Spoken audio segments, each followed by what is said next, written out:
Yo, Momo, I see you, Momo. Tommy Sherman, happy birthday to Tommy, man.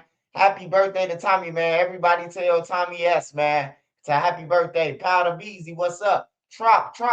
What's up, Trop? Trop. I'm gonna call you. I'm gonna call you tonight, man, or tomorrow. I gotta figure out your schedule, man. Make sure you still doing good, brother. Adia in the building. Smash that like button, y'all. DT, what's up? What's up, DT? What's up? We gonna watch Lil Durk Mother, man, cause either I'm missing something or I'm just I just think out the box. So we gonna listen to Lil Durk Mother, what she talking about. Um, I'm just gonna tell y'all this ahead of time. I feel like that politician that asked Lil Durk Mother for a kickback, I think he did that shit on purpose, on everything. I think the feds sent him. Hey, look, who the fuck gonna ask your son for a kickback? Who gonna think about asking the mother for a kickback, right? And your son in federal custody. You hear me? Come on, man. I know they do it, but it was just bad timing, man. Like you don't ask for no kickback of my son, goddamn it. He in federal custody, goddamn it, right now. Like I just feel like they was trying to rap the mama. I told y'all the feds, hey, they'll get the mama, they'll get every motherfucker to get whoever they want, they'll get you. They probably sent the motherfucker to purchase a kickback and see what they gonna bite for it, but she didn't.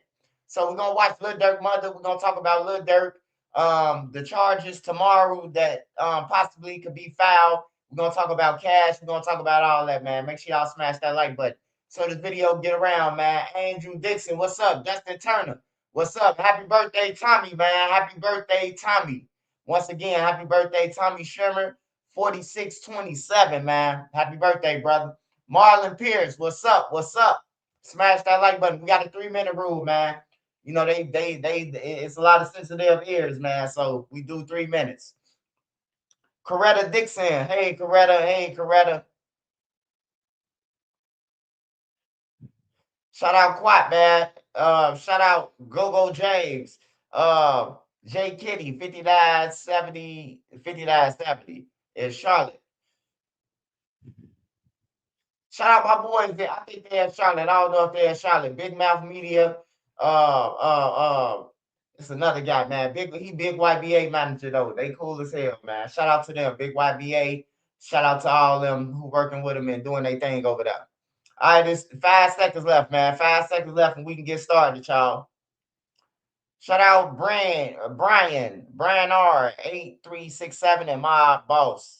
With a like button. This ain't the like button on that somewhere. All right, y'all. So we're gonna get started first. Lil Durk Mother came out, man. And I don't know, man. I must comprehend things different, man. I'm just gonna keep it real, man. See, people they hate me, bro, because I keep it real, man. I'm just gonna tell you like this. I feel like basically what she was saying is we broke, the money bag is gone, and goddamn it, and the feds tried me, goddamn it, with a politician asking for a kickback. After we said no, man, and everybody left. You know, that's how I just think about it. You know what I'm talking about? Like, I just feel like, she was venting about D thing losing her kids. She was venting about that. And then she said it felt like she lost D thing all over again, which meaning Lil Durk. Now I done been in jail 50 times. My mama ain't never tell me that me being in jail feel like a death if I ain't guilty or I ain't been sentenced to life. You hear me? So I just thought that was weird. But a lot of people think how they think. It's your opinion, however you think. I just said what for what it is, man. You know what I'm talking about. I think the money gone, the money dried up once Dirt got on, and everybody them businesses and everybody who had pulled out on Lil Durk. Hey, look, that murder for hire shit is different, bro. Don't nobody want the feds snooping around and they legal business. You know what I'm talking about? Just to mess with you. I don't think the mama getting that shit like your son locked up for a murder for hire, baby. You hear me? Like it hit different. It hit different when the Bulls pull their seats. The Bulls pull the skybox seats and say, no, hey, look, Dirk ain't here. You know what I'm talking about? We got to take that skybox back. You know, it beats like that sometimes. So we're gonna watch Lil Durk Mother. talk, and then we're gonna talk about it, man. Make sure y'all smash that like button. Happy birthday to Tommy, man. Shout out all the mods, man. Shout out all my mods, my riches. Smash that like button, y'all.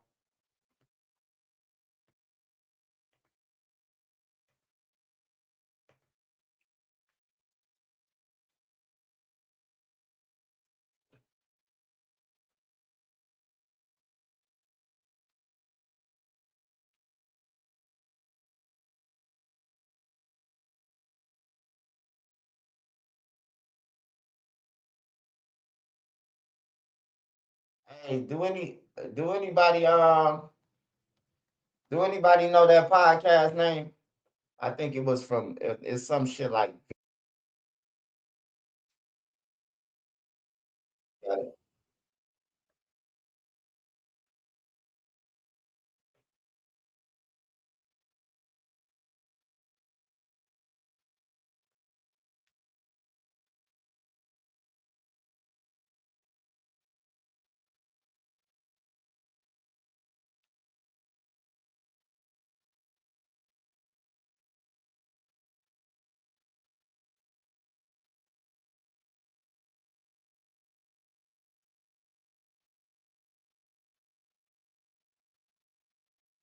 smash that like button. I gotta flip the screen. Victim or villain. All right, I got it, y'all.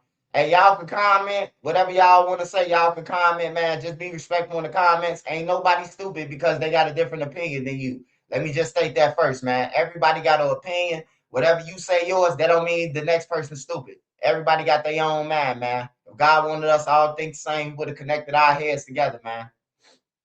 One brain.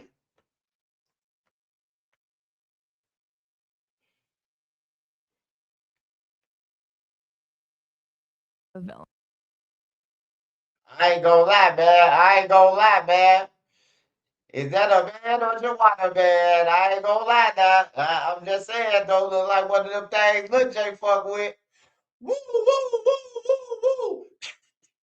Shots fired. Tune in.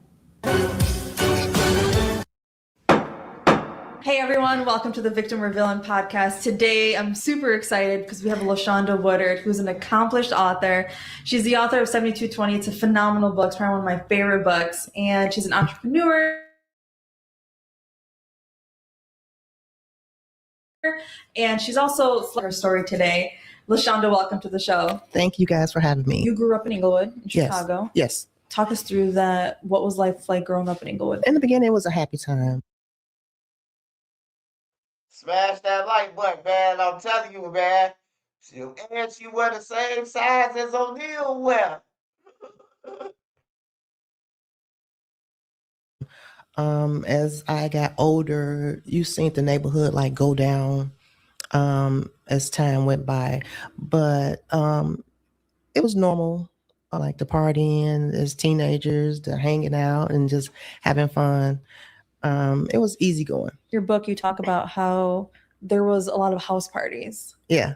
Is it similar to how it is now in Chicago when you have house parties and there's violence that breaks out? No, it's totally different from then to now. Now is way more violence. Not saying it wasn't violence back then, but not as bad as it is now. Look, what do you think changed that? I think a lot of kids now, a lot of young adults get a hold to guns way easier than back then. Now you can buy guns so easily. Or you can get them by the milk crates from Mustafa. I ain't gonna say his whole name because I don't know if the feds listening, but you might could call Lil Ray Ray. He hit you up with Kid Kid. He put you in tune with Dee Dee. He put you in tune with Boona, and then he tell Mustafa. They blaming everything else on shit. Why not? And it just got worse And with so the guns. You spent a lot of time at house parties. Yeah, I did. And that was something you talk about in your book where you partied a lot. Yeah, I did. As teenager, like my mom never, like most of the time I had to like sneak out. She didn't really allow it. Maybe every once in a while, but most of the time me and my sister had to like sneak out to go. and make sure we made it back in time.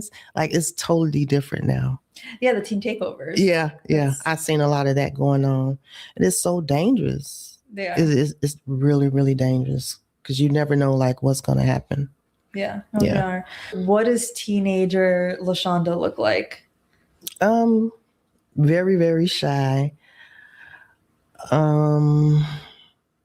Happy go lucky at some point. But most of the time just partying, just blanking out everything and just going on with no type of direction. Like only thing my focus was is just going to a party and just having fun. And so going to these house parties, right? You talk about in your book depression and grief. Were you experiencing that as a teenager, or when did that begin? I think I was experiencing that as a teenager and I didn't know what it was. Right. I used to always like cry for no reason. Never knew. My friends never knew. My family never knew. No one knew. It is something I like kept to myself. I was constantly crying. I was constantly waiting on nighttime to come, whereas I can just go to sleep all the time. What was triggering the depression? I never knew. And once I got older, and I'm like, okay, I was depressed. I never knew it. I just never said anything. Was there anything that triggered the depression? Yeah, some things that happened in my life triggered it. Yeah. It got worse after different events that happened with me. I think it got worse. So what was the first incident that happened? The sexual assault. And it's really sad, but I feel like so many women experience some form of either sexual harassment or sexual assault at some point in their lives. And most times it's people that are closest to them. Oh, wow. Yeah. Mine was the choir director. Someone I trusted, someone the church trusted. Everybody loved him. I liked him because he was fun until I seen him and he approached me and he touched me. And I never said anything.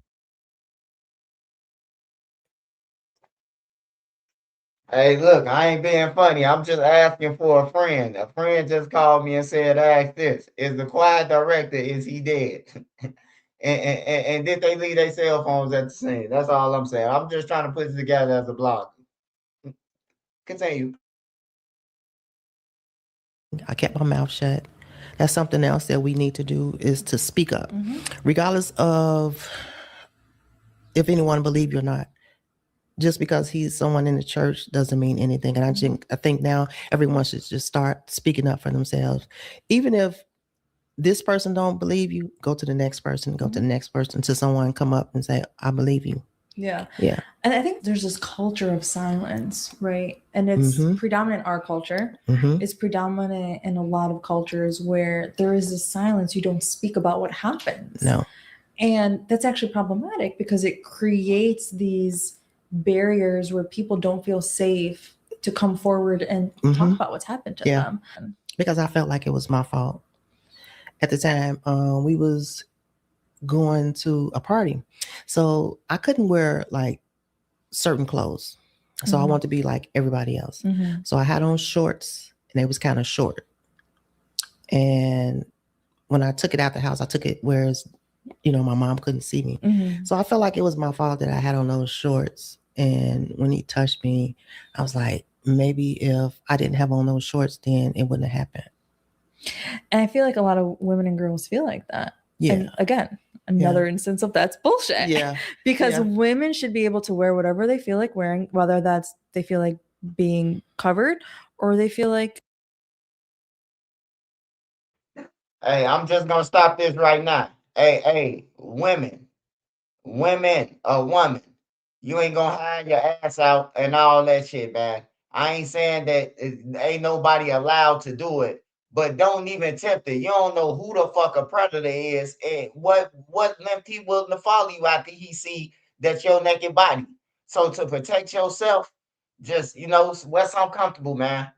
If you want to wear some G strings and shit, go to the club or something. What the scene that fit the scene for your outfit, but I don't think it's proper, man, for a woman just to be walking around, bro, with nothing on, see-through shit. You know what I'm talking about? I just don't get it, bro. I don't get it. I just don't get it, bro. What's the reason for it? You know, we downtown, and then three females walk past, asshole naked. They got something black over. You know what I'm talking about? Who the fuck ain't gonna say, damn, them nipples hard? And then that's an assault. That's a sexual assault. You know, like I just think that women respect themselves, man, for real at all times, man. If you, hey, a person treat you how you present yourself. So if you present yourself like you just asshole naked and all that, that's how a person gonna treat you. You know what I'm talking about? Like a person will respect you like that. That's the much more. I don't know how much you gonna respect you gonna get off that shit. But don't listen to Bigfoot, Big Hands, and don't listen to her on everything. She ain't got no man. I mean, yeah. Not being covered, or if Yeah. they feel like they want to wear some booty shorts, that's their prerogative. He should have learned to keep his hands to himself. Yeah, he was literally a grown man. Yeah. A grown man. And it took me until I was writing my book to just speak on it. And it kind of, angered me while I was writing, because I'm like, I never said anything.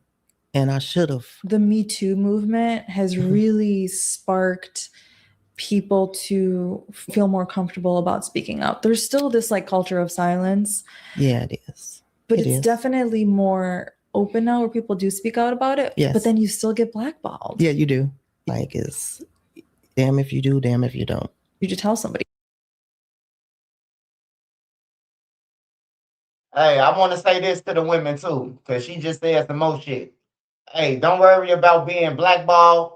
Don't worry about losing nothing. Hey, look, if a motherfucker touched you or did anything, man, report that shit to the police first. Don't go straight to the lawyer for no lawsuit. I think I can get $200,000. That means you on some fuck shit. But if somebody touch you, go and report that shit. Don't listen to Bigfoot. I'm telling y'all, man. She on some bullshit with this shit, man. Don't listen to her. Report it and do what you can, goddammit. Matter of fact, let me go back to it just a little bit. People to feel more comfortable about speaking up. There's still this like culture of silence.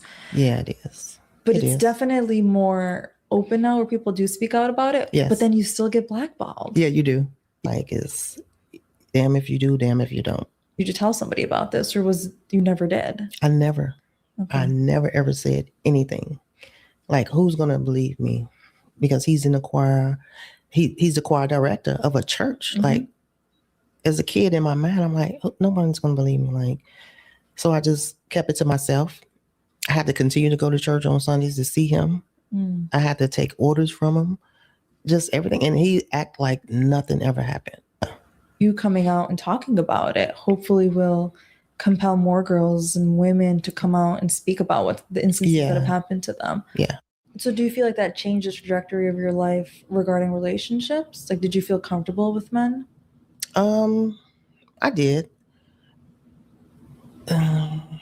Eventually, yeah. Eventually I did. And so when this incident happened, you were how old? 13 or 14. Okay. Yeah. And then you got pregnant. Yeah. And what age did you get pregnant? 17. You were really scared to talk to your mom about it. Yeah. But your mom already knew. My mom knew. Yeah. I guess just by looking at me, I knew eventually, because I used to always like get sick after brushing my teeth. I'm like, ugh. And then I was like, okay, I got to tell my mama. And my mom is the first person, and she already knew. But I didn't have like any problems with like going to her about that. I don't know why I had a problem with me going to her about the situation that I went through. But she already knew, and she just talked to me, and I had to do this and get this done before, you bringing a child into the world. I had to do different things, but I never like really listened to her. So that was D-Thing, the tragic situation that happened with D-Thing. Yes. And that's also been a part of the depression that you've experienced. As a mother, you cope with losing your son. You don't cope. You don't go. It's forever until I die. That's something you would never ever get over, losing a child, ever. No, you can try to manage the pain, but you'll never get over that. Mm-mm. And that's something you always talk about, your forever pain. Yeah, it is forever, every day, every single day of my life. Yes, I cry every single day, and try to deal with it like that. And then I'll think of the good times that we had. I even think about our arguments we didn't have, everything. But it's the point of once you do that, you have to get back up. Yeah. It took me a long time to get to this point, whereas I couldn't talk about him without crying. And the more I talk about him is way better. Yeah, so I would say not to hold it in, like talk about it more, but it will never ever go away, ever. And you guys were really close. Yeah. So tell us some stories that you guys had. We argue most of the time because he never listened. He was like me, like he never ever listened. He knows everything, and he graduated from high school. I'm talking about we had a time. We had a time, and the experience that we had together, I love every minute of it. Even if it's arguing, even as we laughing, or even when we shop together, and it was just the time I had. I thank God for the time I had with him. Yeah, and thank you for sharing. I know I can never imagine what you've had to go through. I've known you for a long time, and I've seen what you've had to go. You've been incredibly brave about opening up about your story. Now you're writing a book about D-Thing, correct? Yes. Basically, the book is going to be about how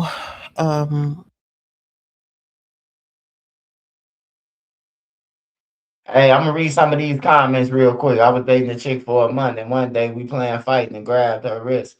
She blacked out and really started fighting me. Then told B about SA on the wrist grabbing. Hey, yeah. Hey, I just want to say this, man. Hey, look, if something happened to you as a woman, you shouldn't be worried about how much money you could get. You shouldn't be worried about being blackballed. I don't give a fuck if the whole internet go against you. Stand on your shit. Stand on whatever you saying that happened on everything. Hey, sooner or later, a motherfucker jump to your side because you know why? It'll be multiple victims. Because if you did some shit once, you did that shit before. You hear me? You did it once, you did the shit before. So it'll all even out. You hear me? But we just can't be waking up in the morning and saying, girl, I'm finna go to a club and get him. You know, I know females like that, man. It's sad, but man, I know females. I don't hang around them. They ain't my friends, but they my sister them friends. And they be doing that shit. They be plotting to put Vaseline in drinks and all that shit, bro. Like they be doing that shit for niggas, bro. Like for real. You get them a certain amount of money, they dropping Vaseline in the motherfucking shit. Like, hey, that ain't cool to me, bro. That ain't cool. But it's women that wake up on double time all the time. You know, not saying all women do it, but you know, the women that do be doing the money grab shit, they fuck it up for the people who is really going through it.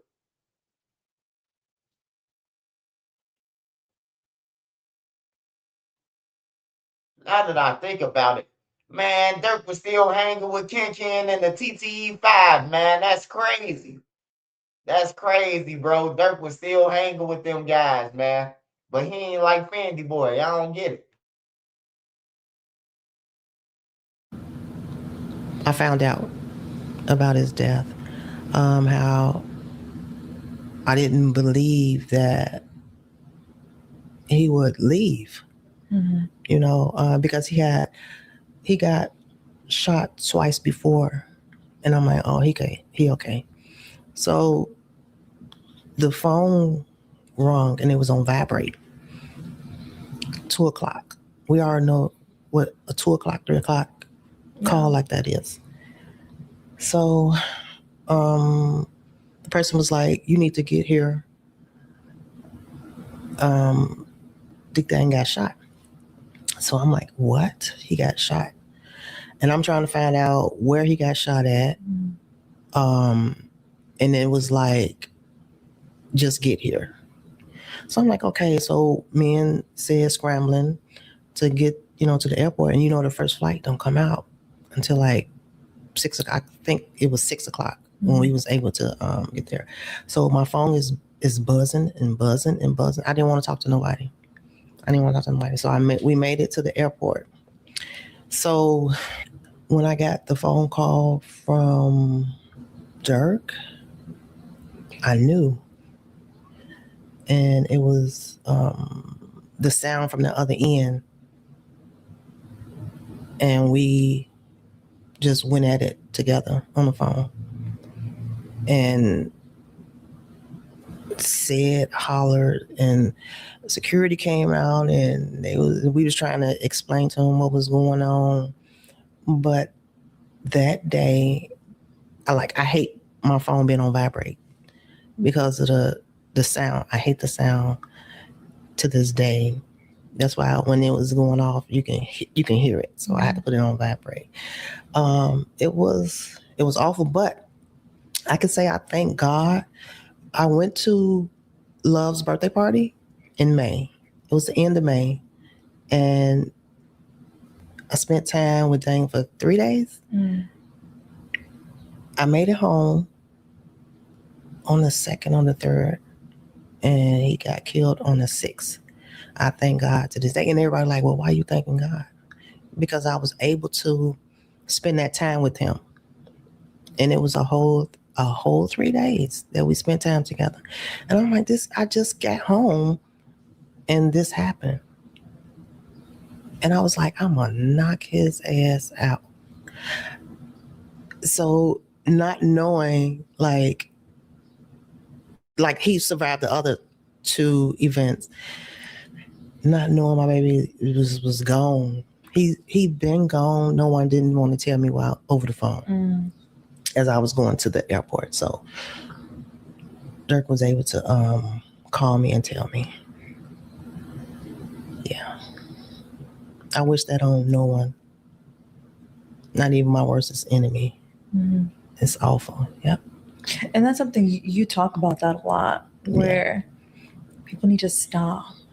They need to stop all the stupid arguments and the dumb shit that goes on. Yes. They need to put the guns down and stop. It's out of control. Yeah, it is. Hopefully, people can start to listen. Yeah. But, that's a big hope. Yeah. That's a big hope. Let's change the topic a little bit to Sid. Okay. We love Sid. Like if anyone I've ever seen loved anyone so much, it is the way Sid loves you. He loves the ground that you walk on. So tell the world about what healthy love looks like, because you guys, every person, every couple has their issues, right? Yeah. But you guys really do exemplify love and support to one another. Yeah, we do. He's one of my biggest supporters, good or bad. And then he'll tell me later, like, no, G, we're not going to do it this way. We're going to do it that way. All the communication, the smiles, the laughters, the small arguments that we have, the support is like the biggest thing. Like, he support me in things that I never thought, like, oh, I ain't gonna be able to do that. You didn't killed it before you even tried it. I'm like, okay, we gonna do it this way. But always, like, it was always the communication and just the love for him. Like, we was always in love. So yeah, it makes it so much like easier and better. And yeah, that's my guy. Because you guys were childhood sweethearts, and then he got mad at you. Yeah. Right. And then you guys rekindled. It was in high school, and me and my friends was talking to some guys, and he walked up and seen me talking to these guys, and he just left. He was so mad and so hurt. I don't know what he thought was going on or what. And I didn't see him no more for a long time, for years. So you guys were dating before that, or you guys just liked each other? No, we was dating. You guys rekindled on Facebook? Yeah. It was on Father's Day, and I found them on Facebook, and I sent them a message, and it was history after that. And so Yeah. you guys have been together now 16 years. Wow. Married 16 years. Wow. And together Ooh. About the same. 17. It was an extra year. Yeah. We didn't wait that long. Once we waited 4 months. Wow. 4 months after we rekindled, and then we went and got married. Yeah. That's cool. And he's been such a big supporter of you. He has. And he really he takes care of you. My backbone. Yeah. Yeah. Like he's very much LaShonda's my girl. Yes. You stay away from you her. Seen it. He's very protective of you. Yes, you have seen it. And he has very good insight on everything. And who actually really cares about you and who doesn't. Yes. Which takes us to like the next conversation. What's going on with your son, little Durk? Mm-hmm. I know that's been very tough for you and the family. Yeah, it's like I lost another child. It hurts. It hurts. Like I'm like, I couldn't believe it. Like, and I knew something because I kept calling his phone, and I'm like, he don't answer. And then I call like his sisters and be like, have you heard from him? And they're like, no. I text him, but so finally I got the call, and I'm like, oh my God. Who did you get the call from? From him. Oh, okay. Yeah. So he was in Florida at the time? Yeah, at the time he was in Florida, yes. Okay. And he called you and told you what was going on? Yeah. Eventually. Yeah, because it took a couple of days. And this is before it had hit the news? Yeah. Okay. Mm-hmm. And so then when you talk to him, because he is such a public figure, right? Most families don't have to deal with like the huge publicity of when their son gets arrested or their daughter gets arrested. Yeah. So now it becomes everyone's calling you. Everyone. People I haven't even heard from. Yeah. Right. And they're not calling to support you. They're just calling to be nosy. Yeah. Like, what happened? Is it true? Is this and is it that? I'm like, huh? I never like answered, Yeah. Never answer. I've met a lot of celebrities. And out of all the celebrities I've ever met, Durk has always been the kindest, most respectful person I've ever met. Like he's just so kind. Like I'll never forget whenever I would see him at like an event, he would come to me right away, give salam, like how are you? Like ask, like how I'm doing. And it was just so refreshing to see that because most celebrities, they don't do that. Like they think that they're better than you. I've never picked that up once. And he was always just so good with like, he really truly loves his kids. And you could see that he really cares about giving back to the community and to the neighborhood, which I was always really impressed by because a lot of times celebrities will do stuff just for like clout or to say like, look, here's what I'm doing. Yeah. And that was never his MO. Yeah. Good, sweet kid. Funny. We always laughing. I don't care what the situation is. He's always like the jokester. Always. If he's in a bad mood, he's still gonna make a joke about something, anything, and we laugh and we talk and just all around good baby.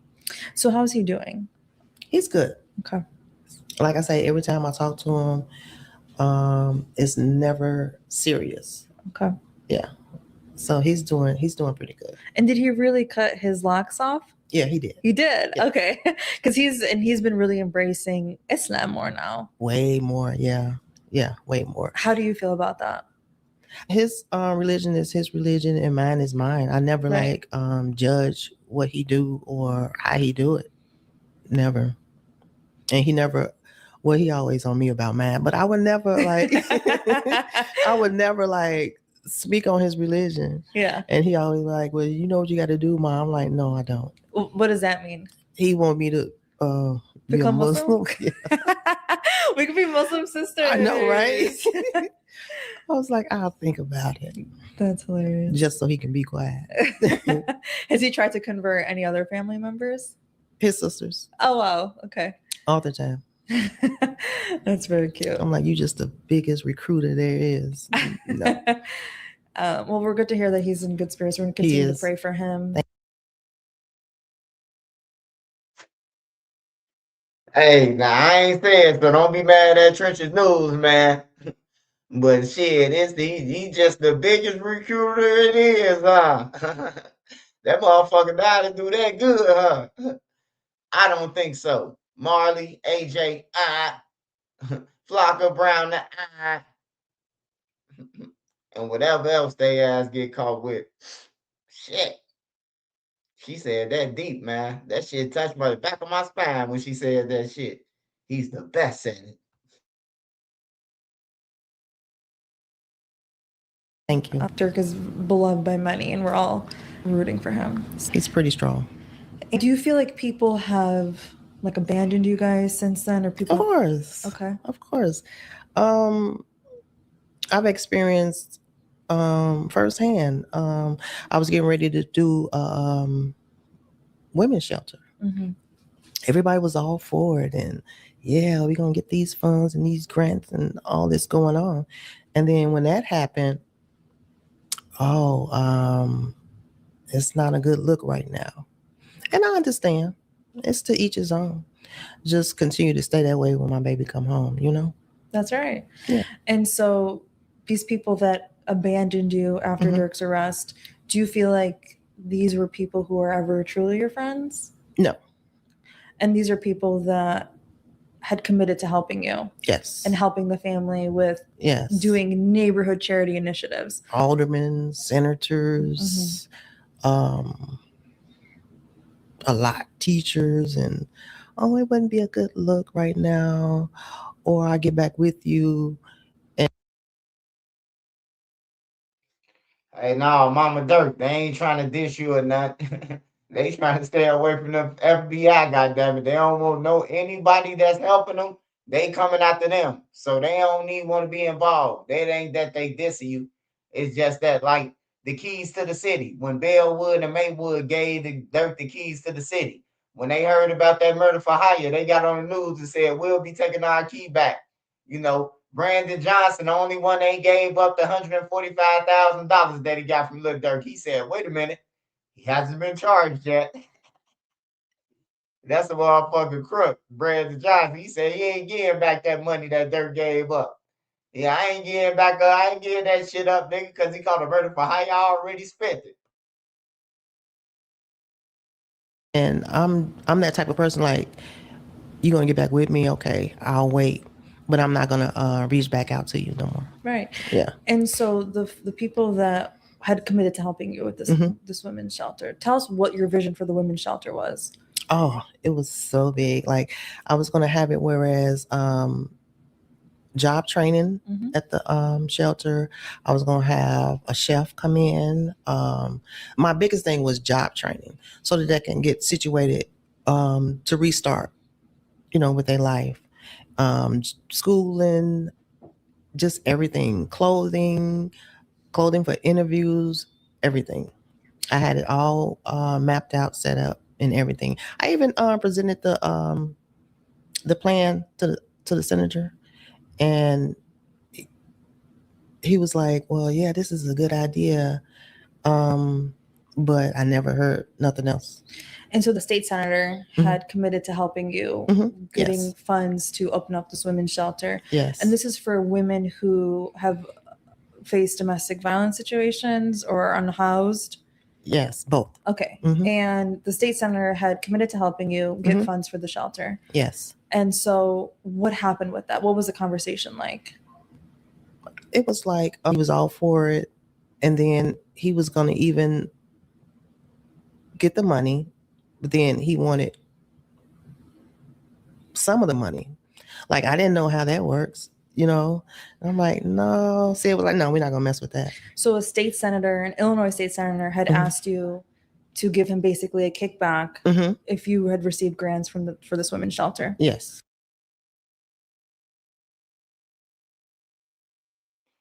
Hey, that Illinois senator, the Fed something, man. Hey, I just need a little kickback. Soon they would have upped that money, man. The feds would have came. Hey, cut the cameras. Hey, Miss Banks, you need to put your hands behind your back on everything. It would have been some Jerry Springer shit. They would have came right out the motherfucking next room. Good looking, man. He tried to set Dirk Mama up, man. Talking about a motherfucking kickback. Her son just got locked up, man. Her son in jail. You talking about a kickback? Hell no. Hey, that dude knew something was up though. He said, "Hell no, we ain't fucking with that." And did he ever say how much money he was going to help you allocate? No. Okay. No. But you guys were like, no, this is Yeah. sounds illegal. Yeah, We don't we want to like, participate in No. this. Okay. No. And So I just left it alone and just thought about other ways. Yeah. so for you right now, you want folks to come in and help you get this women's shelter up and running. I mean, if they want to help willingly and wholeheartedly, like I don't pressure no one into Mhm. helping me because either way it's going to get done. That's right. You know, I give clothes, I feed, I continue to do what I'm supposed to do and what I want to do.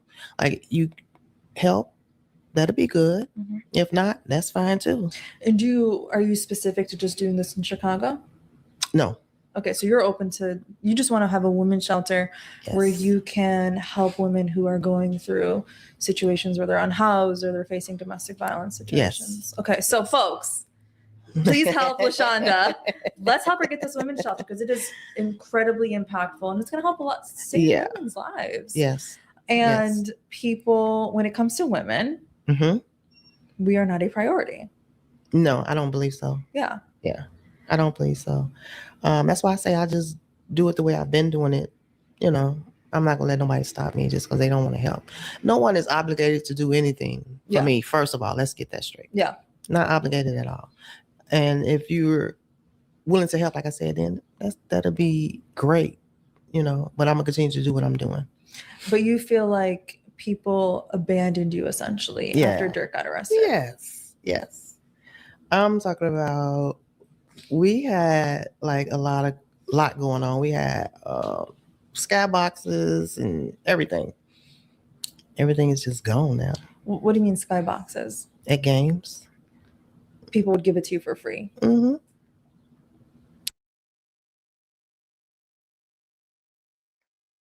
Hey, once again, Mama Dirk. Hey, that murder for hire, man. Motherfucker got to take them skybox seats. They don't want to be part. They don't want. Hey, they might be doing some illegal gambling. Now they looking to the illegal gambling. Now they on their tail now. They trying to cut all ties. I know that skybox was feeling good though. Bulls games, Bears games, Blackhawks. I seen Lil Durk at all them motherfuckers. Skybox. It bees like that though. They come and repo. They set it up for you, give you all the champagne and everything you need, ask you is you okay. And then when the ticket gone, man, they gotta repo that shit.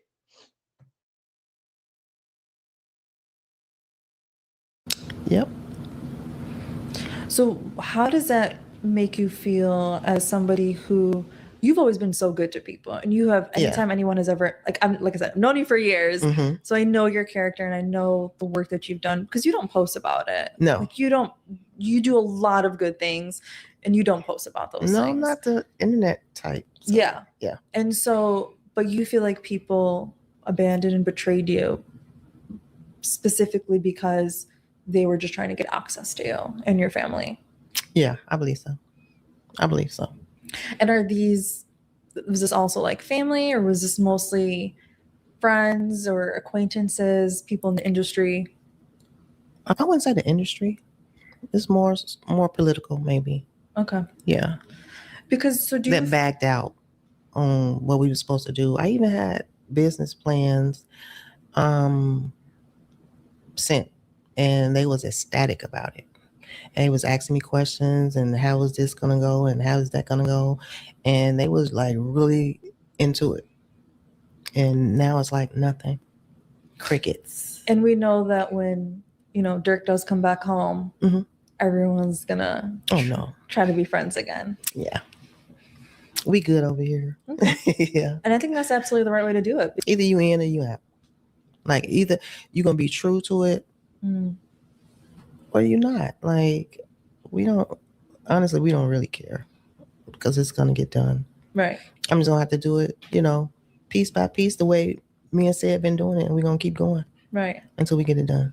So you guys have a trucking company. How is the trucking company going? It's going pretty good. We hit hard a little bit during COVID. And we just eventually, like, now picking back up. Yeah. We got hit hard with it. But we never, like, left it alone. We just kept going. And it eventually picked back up just a little bit.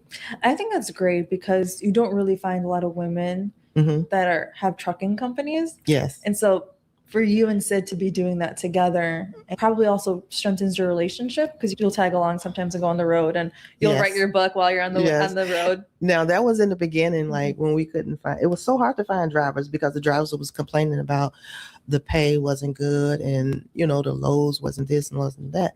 So at that point, when we couldn't find a driver, me and Sid just went and got on the road and did it. And now we just got drivers now, so it's doing pretty good now. Can you drive us on my truck? No. He wanted You're me a passenger to. princess. Yes, he wanted me to, and I drove the truck. Oh, you did? Yeah, but I don't like it though.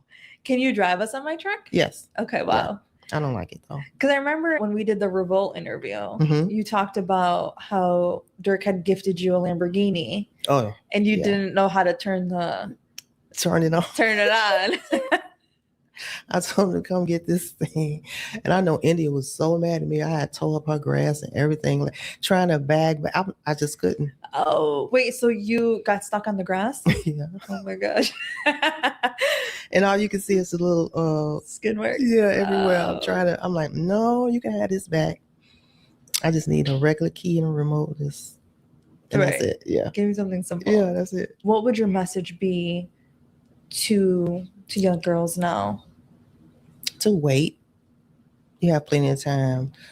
And if things are happening to you, always say something. Like we said before, I don't care who it is, or get to that person as you going down the line. If this person don't believe you, then go to the next person. And you just keep going, so forth and so on.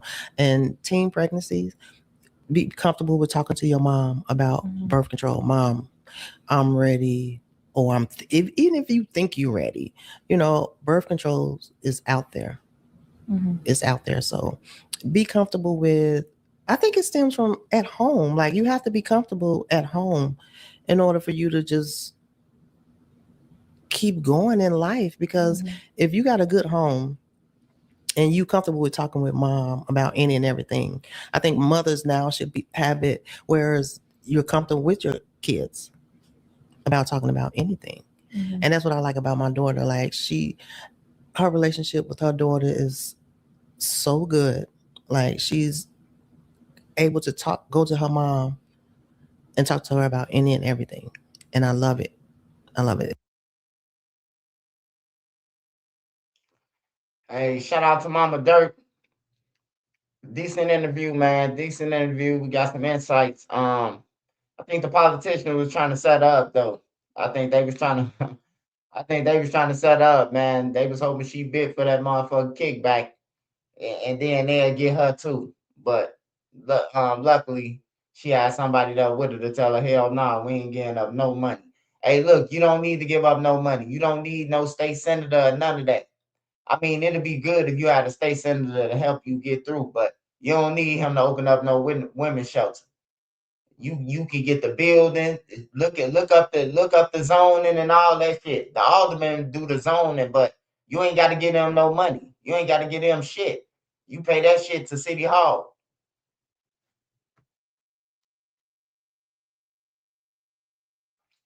Smash that like button, y'all. Smash that like button.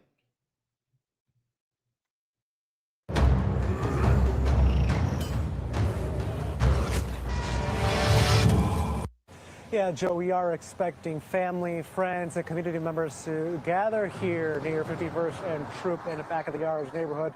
This is the spot where 17-year-old Pedro Ramirez died last week. There's a memorial that's been in place here for about a week over my shoulder where people are expected to gather here for a balloon release to honor and remember him. People we've spoken to are mourning his loss and demanding justice. So Pedro, he was a straight A student. That's the voice of Eloisa Garcia, the stepmother of Pedro Ramirez. Hey man, that shit crazy, bro. Like, especially with the Mexican gangs, bro. Like, if you Latino, period, bro, and you look like you can motherfucker gang bang, bro, you gonna be killed on everything, bro. Like they gang banging is different than black people gang banging. Like they using cars, they ramming people. Like I'm telling you, man, if you ever been around a Latin gang, yeah, they operate way different, man. They operate way different. They willing to use their brand new car if they see a op to ram his car, just to laugh about it and say they did it, you know. But yeah, man, condolences to this 17-year-old straight A student, man, just going home, bruh. Motherfucker pulled up and hopped out and killed him. He finna walk in the house, man. See, motherfuckers ain't got straight A student written over their body or a sign on their back saying, I'm a straight A student, I ain't with it. You know, they just killing anybody. Hold your kids tight this summer, though. That's what I can tell everybody out there. Hold your kids tight. Your kids running the street, hey, look, get life insurance. I hate to say it. I hate to say be the bad person to tell you, but if your kids running the streets and they out there, because you know if your kids carrying guns, you know if they jumping on motherfuckers, you know if they hanging in crowds, you know who they hanging with. Even if your son ain't no shooter or none of that, you know he hanging with little Ray Ray and little Bam Bam who done shot 13 motherfuckers in the hood. You know, get life insurance on them, man. Cause it's a possibility, man. Little Bam Bam them, they get a win, they kill your son, you know. So get life insurance. Um, Durk, tomorrow, OTF Didi, and Lil Durk. Didi has court on a bail review, and Lil Durk, he facing new charges tomorrow. So we should see new charges according to OTFDD lawyer too. OTFDD lawyer, the one that said that they bringing up supplemental charges to indict. The feds never said it. OTFDD lawyer said it. Once again, I must repeat that. OTFDD lawyer brought this shit out, not the feds or none of that. The lawyer brought it out. So he exposed the can of worms that Lil Durk got more shit to be looking for. And his argument is that Didi ain't part of none of that. He's not part of the murder for hire in Chicago. He's not part of or wasn't there or didn't participate in the Atlanta shooting. You know, so he think he should be let out. While Lil Durk, you know, get stacked up on the charges. At this point, I can tell you, man, it's every man for theyself, man. It's every man for theyself, bro. It's too many of them. It's too many of them that should be indicted. That's not indicted. It's too many of them that's indicted. So you got 5 people that's indicted. You got co-conspirator number 2, 5, 3, 4,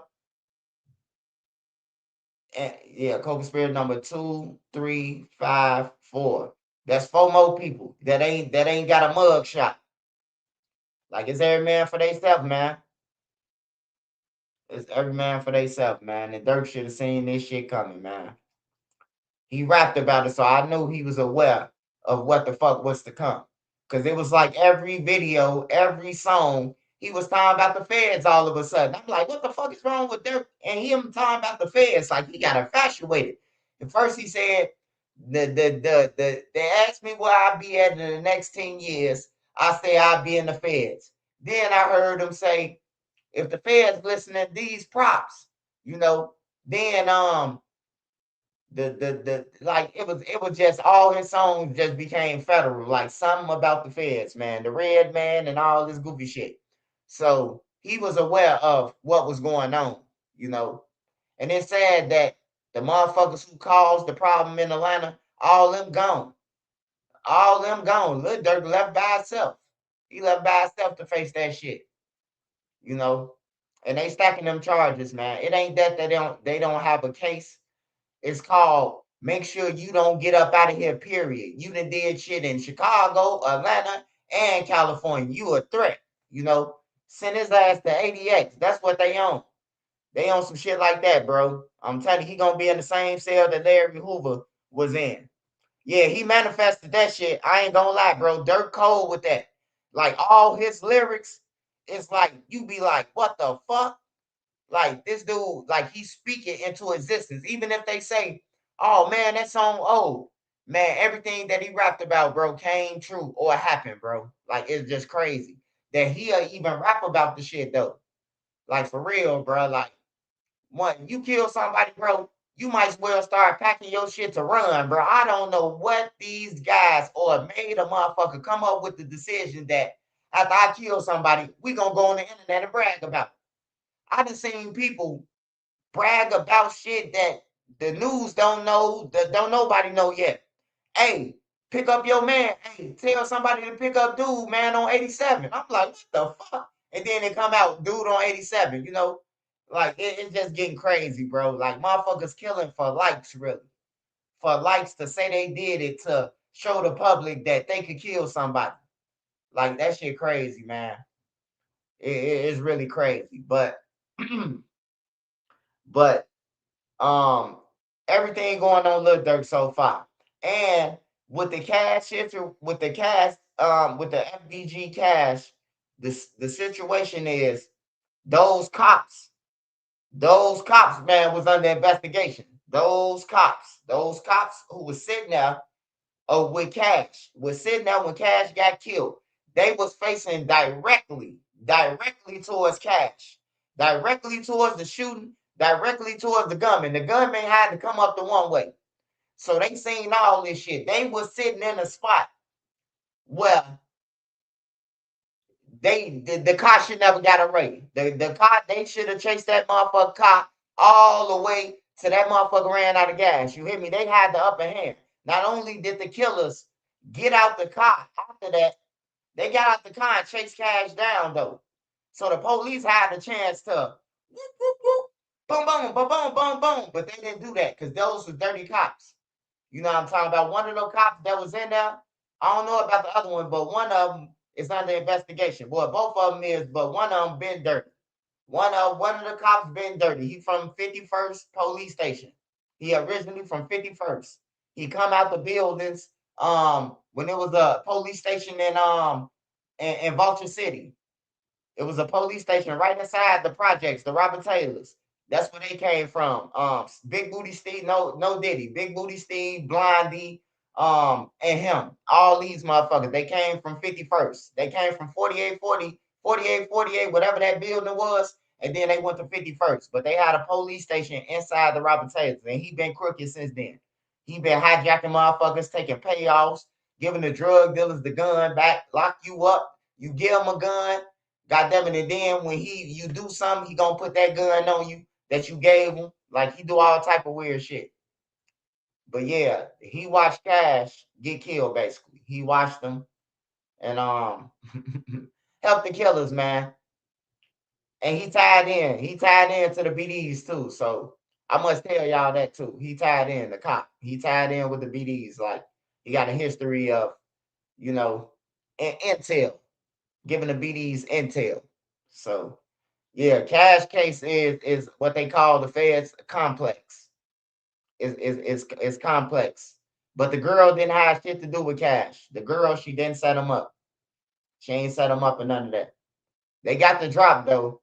They got the drop from somebody, but it wasn't the girl. The girl wasn't gonna sit in the car and knowing that motherfuckers finna get ambushed. Like for real. You ain't gonna even trust nobody to say, you know we ain't gonna shoot you. Just stay in the car with him. Like you ain't nobody finna trust that shit. Like who finna sit like a duck? Just think about it. Like she ain't had nothing to do with it. Wendy Williams, Bigfoot ain't had nothing to do with it. I'm telling y'all right now. She ain't had nothing to do with it or none of that shit. It wasn't about her. The Mexicans more ruthless than black folks. Hey, I ain't gonna lie, man. Hey, I stayed in Motown for a period. You know what I'm talking about with the Kings. The Kings was on Ada. They was on Loomis. They was on Troop too. They was on they wasn't on Troop. They wasn't on Troop on everything because my son and them stayed on Troop. Well, he'll be a baby on Troop on 51st. But yeah, they was on Ada. They was on the next block over.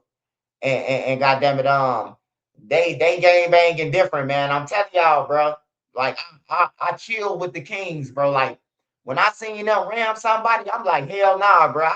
I got the fuck on away from them, bro. Like that ain't the type of shit we do. We don't do shit like that. We don't just stand on corners, bro, and just bang and all day you waiting on the car come to just to bang. They gang banging is way different, bro. If you ain't trying to gang bang 24 hours, you don't want to be in no Latin gang, bro.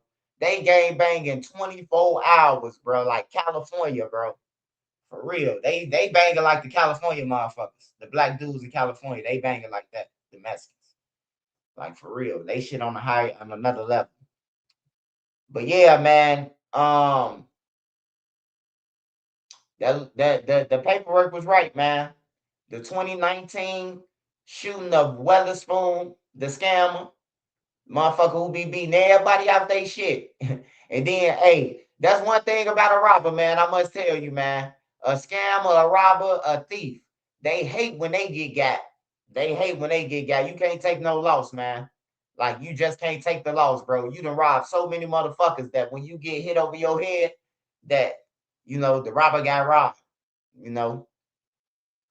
So, dude, he changed his story again, goddammit. He probably when Bezu them paid him the 75,000. I'm pretty sure he went to the feds, bro, and told them that they trying to pay him, but he probably ain't telling them that he already took the goddamn money.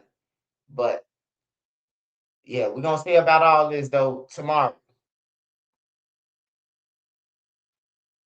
Definitely been Ram coming from Fo City. Hey, yeah. They that shit crazy, bro. Like I'm talking about they chasing a nigga, boom, running into him, keep going. One day I'm in the car with the Kings, we on accident. They chasing the Rossas. God damn it, they chasing them in the car. They ramming them. Boom, boom, boom. Rammed them all the way down to McDonald's. God damn it. I couldn't do that shit, bro. Like my friends them was kings though. I ain't have to be no king. My friends them was kings. I could be whatever I wanted to, but they was kings. They was Incas and shit like that over the kings. So I ain't had no problem. I was just chilling with them and shit, chilling on 51st and Motown and shit. Trying to see what OTF Jam meant by Sammy the Bull. OTF Jam, what he meant by Sammy the Bull? OTF Jam he just let motherfuckers know, man. He let motherfuckers know that's him. You know, he let you know that that's him, bro. Like for real, that's him. And shit, you could pull up. But he ain't dropping his location. Ain't no nigga that stupid to drop your location, bro. Like you ain't that stupid. Like I know some people who will drop their locations, but if you drop your location, they got 50 people out there with switches. So when you do pull up, you gonna get switch cheese. You hear me? Cause you gonna think that he out there by himself, but you ain't gonna see the niggas in the cuts and on the porches and shit like that. But yeah, that's what Jam mean, bro. Jam shit. They burned him. If I was Jam, I would have went on Vlad. Vlad said he'll pay Jam 50K. He'll pay Jam 50. If Jam want 50, he'll pay him 50. Jam must don't want no money. He talking for free, man. He having a free conversation, bro. Hey, at least you got $50,000 shit. I mean, I can't say it's more than what Durk gave you because Durk gave you $50,000 too. So maybe if Vlad go up to 55, then Vlad gave you more than Durk gave you, right? Okay.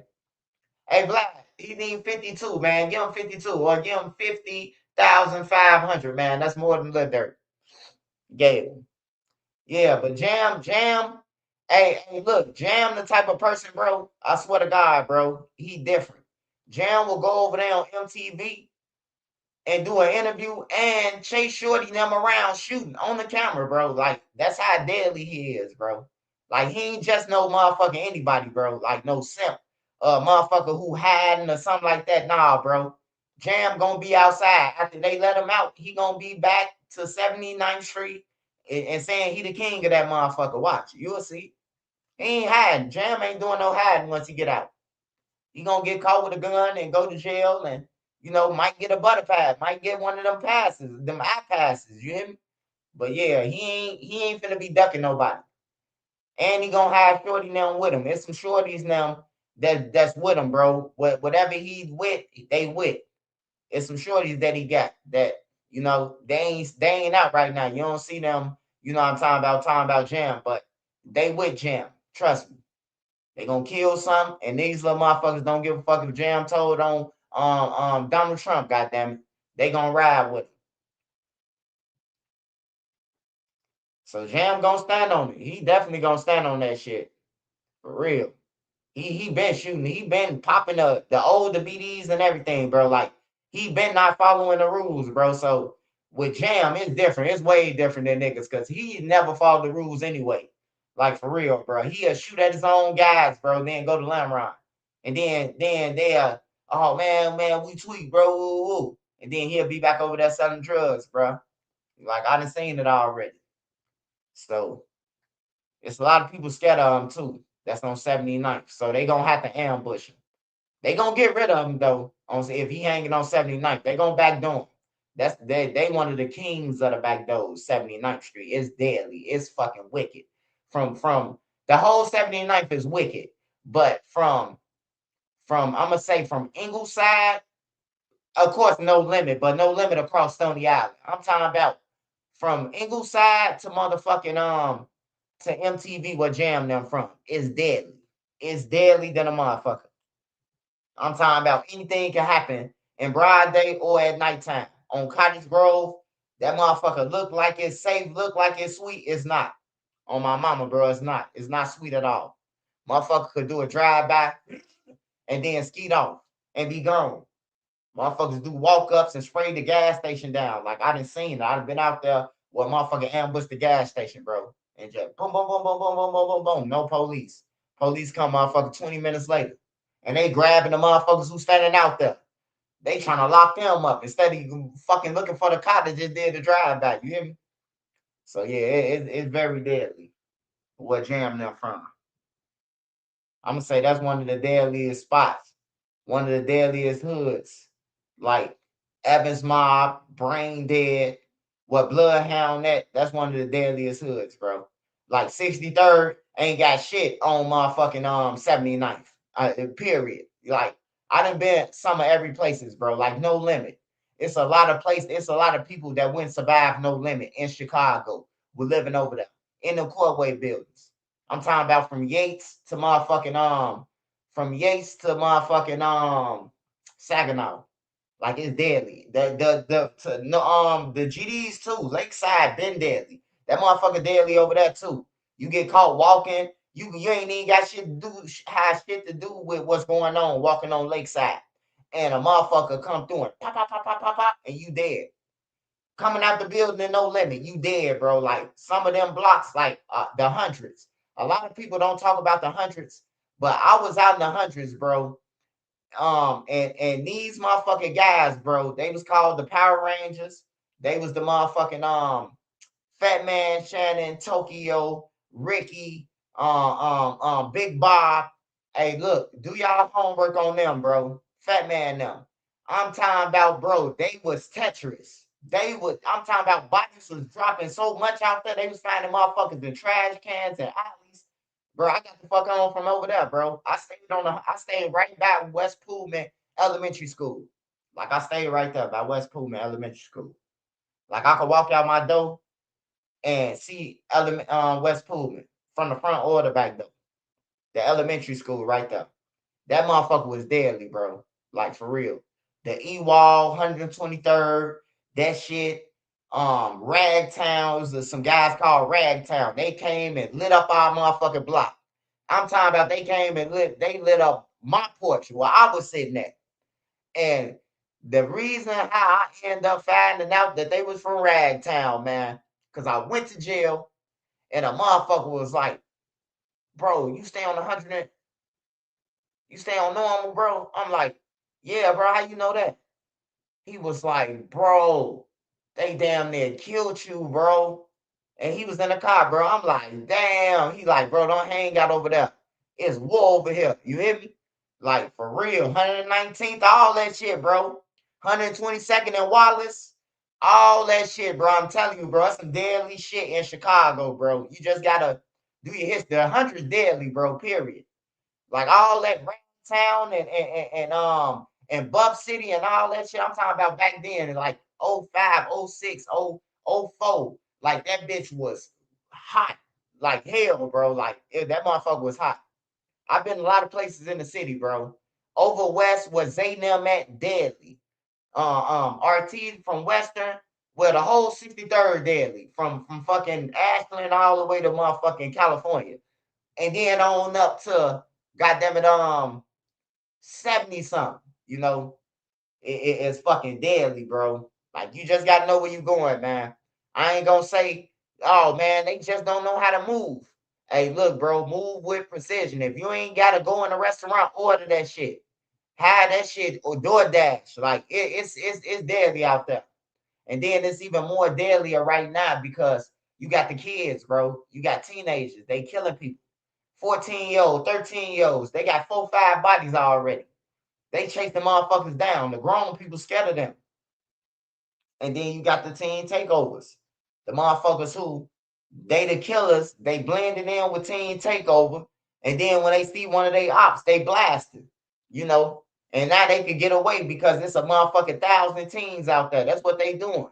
They infiltrating, bro. They infiltrating a good time, a meetup to, now they find an opportunity to kill somebody. So if you love your kids, man, wrap your kids up in your arms, bro. I remember parents used to be like, I'm gonna die before I lose my kids, bro. I don't know what them parents at. On that, I'm gonna take you out. What my mom used to say, she used to say, I'm gonna take you out. Wait, something take you out this world. I forgot, bro. My brain just glitched on everything, bro. But basically, what she means, she'll take me out this motherfucker. You hear me? Before another motherfucker take me out, my mama gonna take me out. You hear me? Like for real, bro. Like I don't know what the parents said. That shit sad, bro.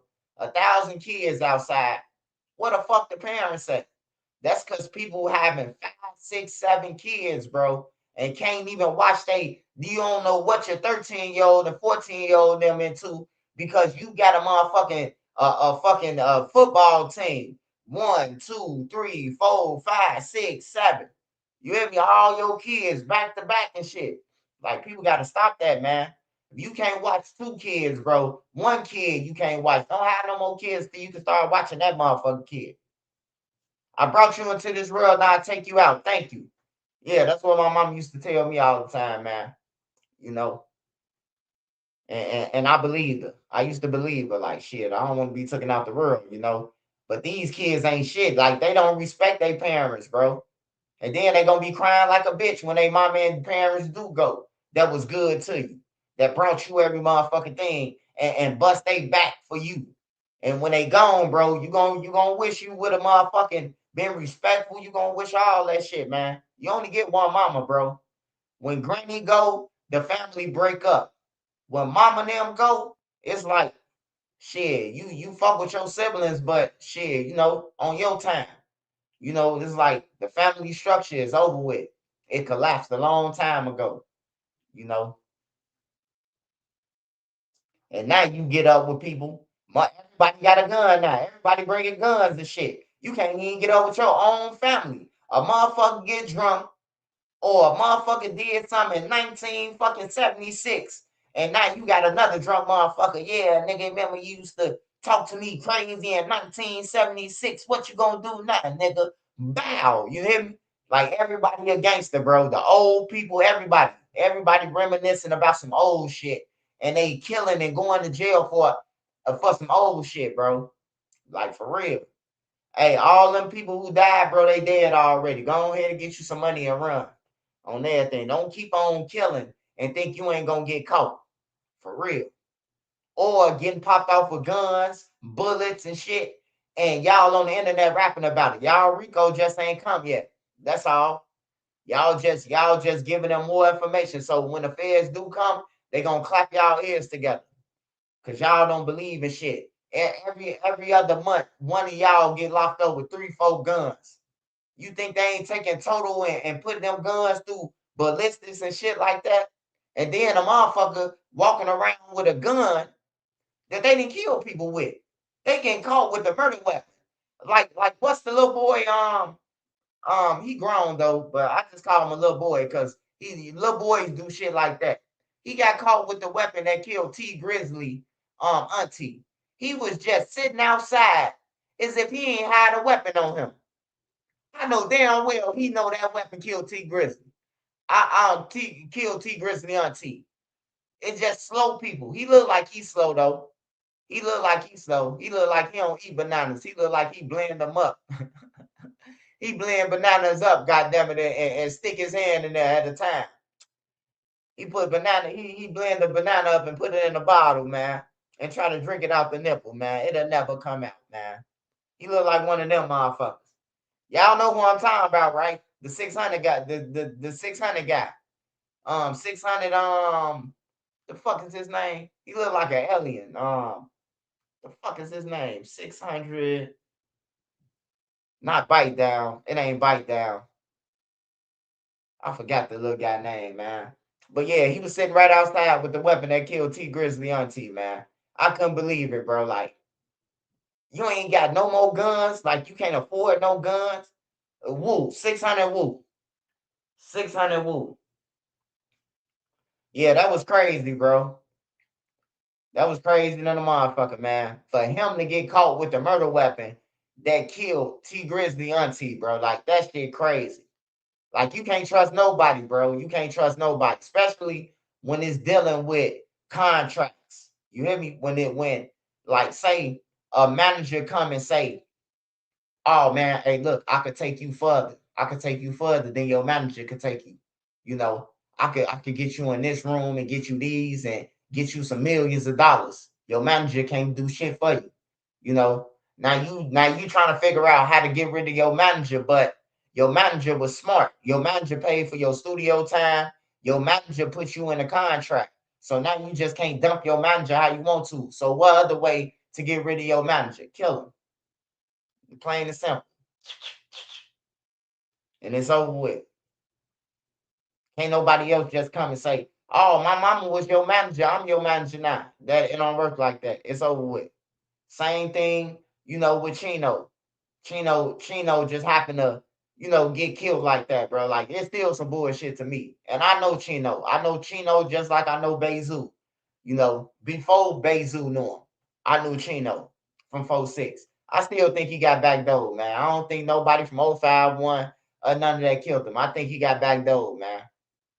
He got backdoored, man, because the elevation once he got killed, if you pay attention, man, the elevation rose. You hear me? It rose like a motherfucking it rose, bro, like your Joe, like not Joe's apartment, Little Shop of Horrors tree, man. Man, I'm talking about they blew through the moon after Chino got killed. See what I'm saying? I still think it was a backdoor though. I can't say who backdoored him, but I think it was an inside job, bro, on some real shit. And I think that THF probably was with it, bro. Like they was with that shit, bro, with Chino. I ain't gonna even lie, bro. It still said bad with me. You was just on the phone with him, huh? So you knew he was at this burger spot, right? Cause ain't no motherfucker just pulling up to the burger spot just to shoot, bro. Like you gotta know that a motherfucker right there on Stony at a burger spot. You hear me? It's cold. Like it just don't add up, man. It just don't add up. But yeah, rest in peace to Chino too, man. Rest in peace to Chino.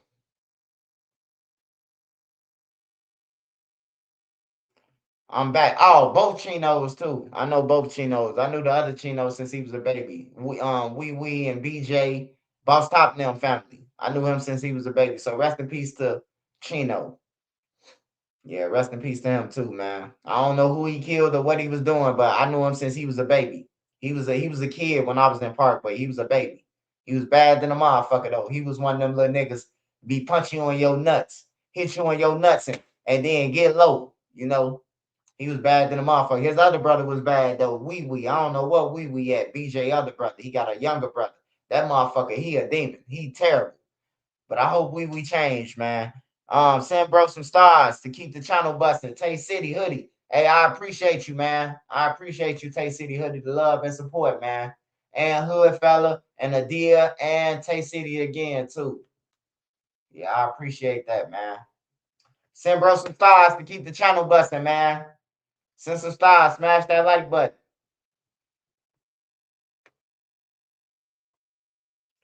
Hey, all I can say is this, man.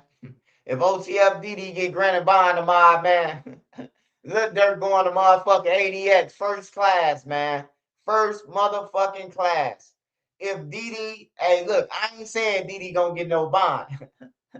Because I don't even know why he even put in a motion to get a bond right now. But since he did it, I might as well speak my opinion.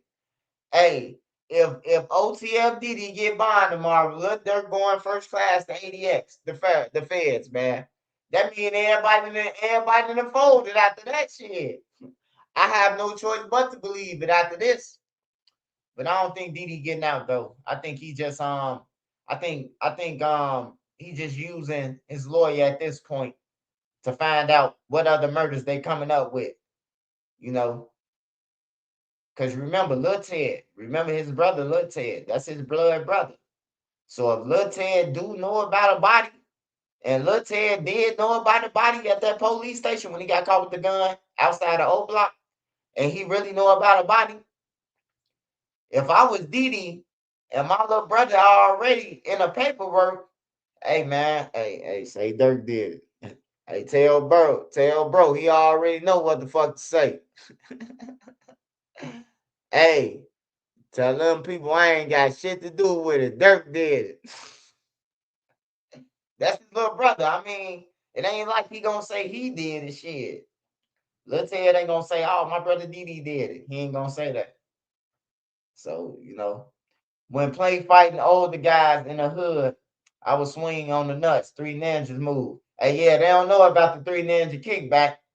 I told you, bro, after I seen Home Alone, bro, everywhere I went that had some stairs over my people crib, like my people who had houses that was stairs, I put tacks on the stairs, bro. That's how we used to do it when we was kids, bro. We see a movie and we act that shit out. We act the movie out. Like we wanted to be the Three Ninja Kickback. We wanted to be Home Alone. We wanted to be like shit like that. We ain't want to be no thugs and none of that shit.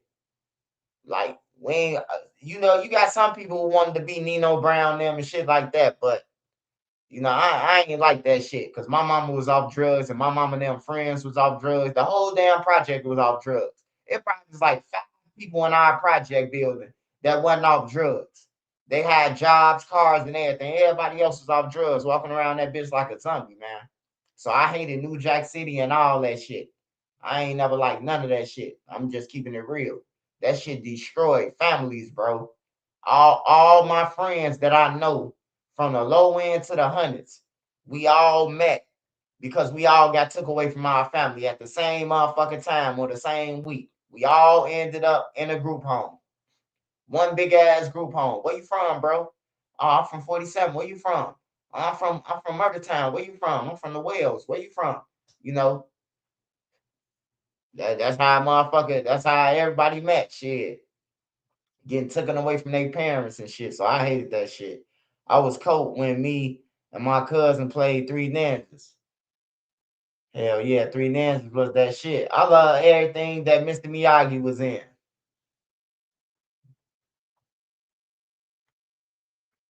Smash that like button, y'all. Smash that like button.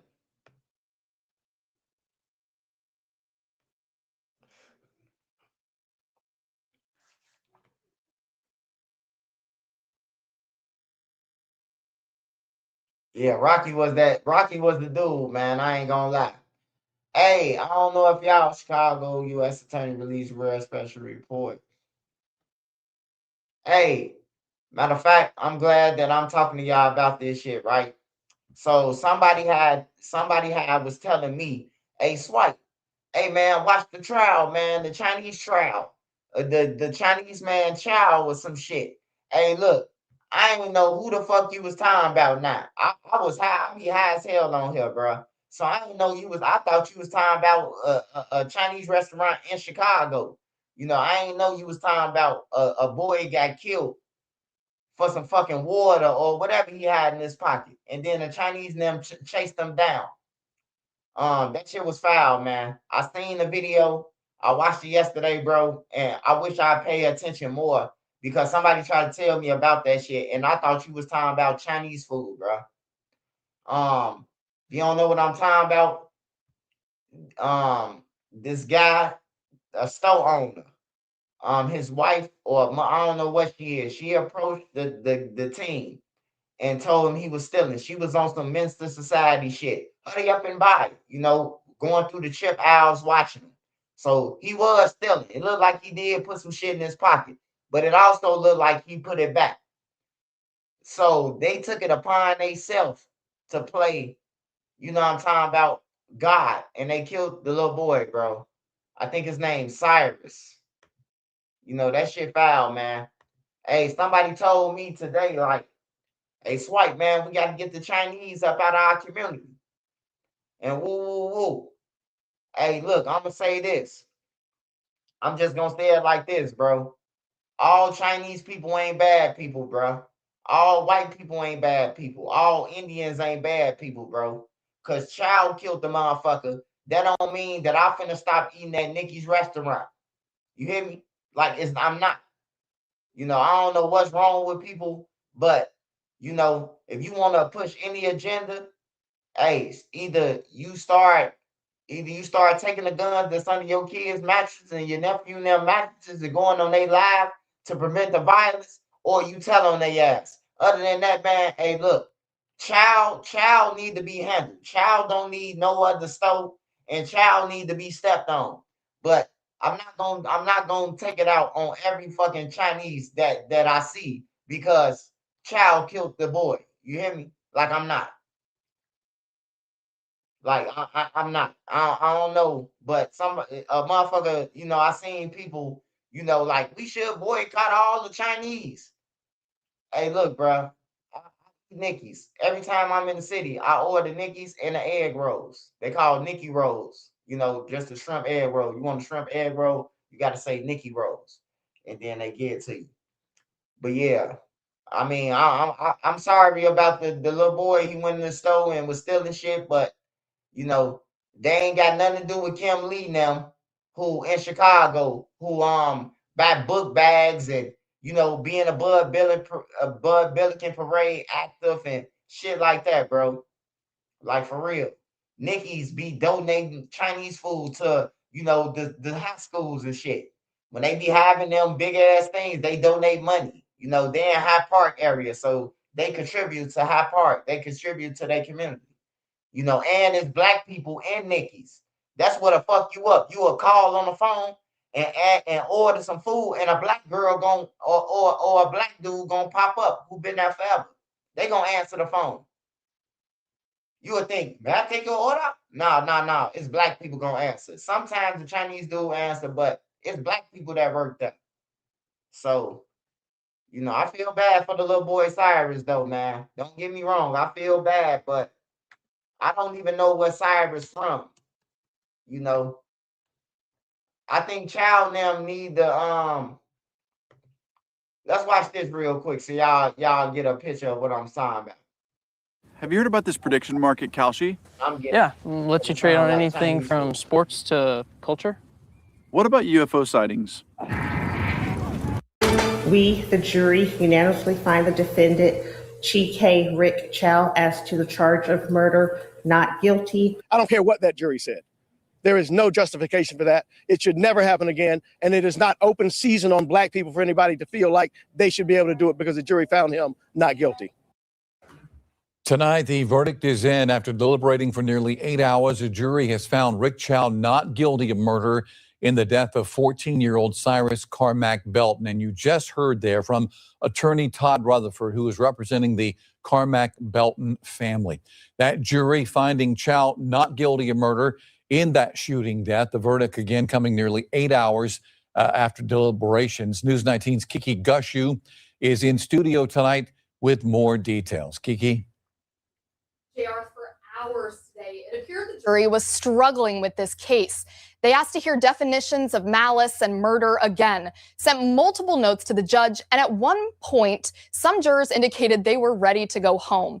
But Judge Heath Taylor kept them deliberating, saying the attention surrounding this case made him reluctant to stop the process once it has started. Then, just before 8:45 tonight, the court announced its verdict. Indictment number 2023 GS 40074440. State of South Carolina, County of Richland versus Chike Rick Chow. We, the jury, unanimously find the defendant, Chike Rick Chow, as to the charge of murder, not guilty. Sign number. The verdict ended a day that began with emotional closing arguments.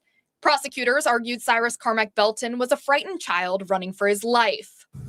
He died scared. He died bleeding to death.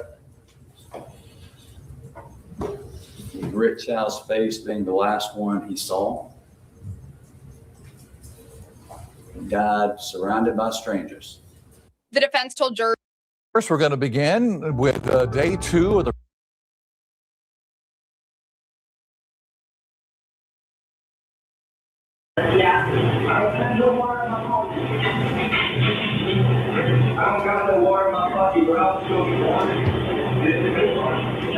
For the first time, jurors and the public got to see what took place inside the Shell gas station on Park Lane Road in the minutes before Cyrus Carmack Belton was killed in May of 2023. The video shows Belton taking water bottles out of a cooler, then immediately putting them back in, as prosecutors have said he did all along. He can be heard being confronted by Rick Chow's wife and son about the water bottles and denying he took them. He's then pursued out of the store by Rick Chow and his son.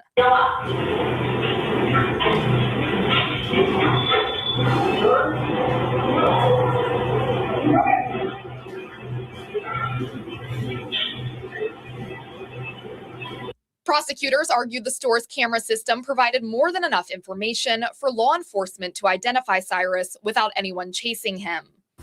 Investigator Jordan, do you think it would be, you would have some tools to work with if you had gotten.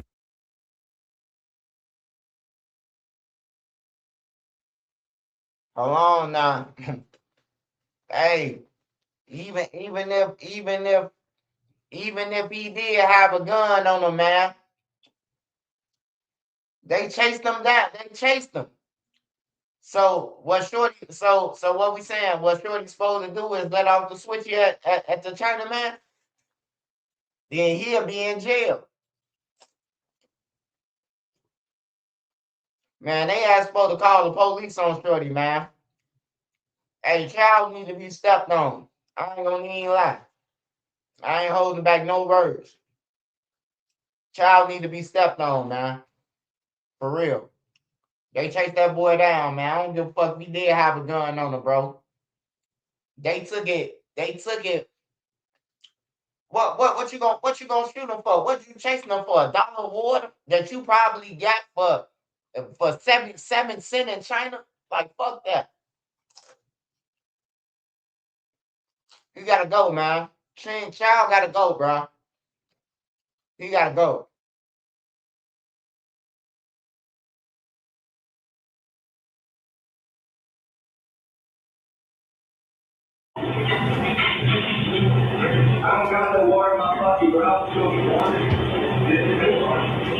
For the first time, jurors and the public got to see what took place inside the Shell gas station on Park Lane Road in the minutes before Cyrus Carmack Belton was killed in May of 2023. The video shows Belton taking water bottles out of a cooler, then immediately putting them back in, as prosecutors have said he did all along. He can be heard being confronted by Rick Chow's wife and son about the water bottles and denying he took them. He's then pursued out of the store by Rick Chow and his son.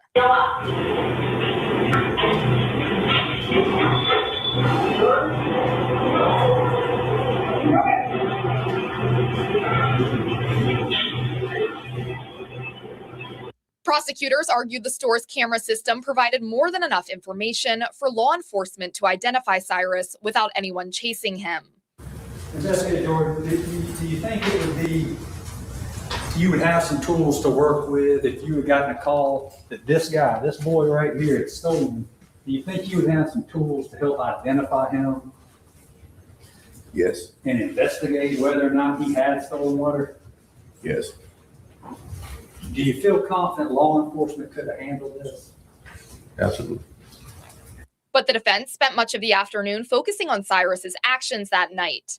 So this young man went into the store with no money, an empty book bag, and a loaded firearm.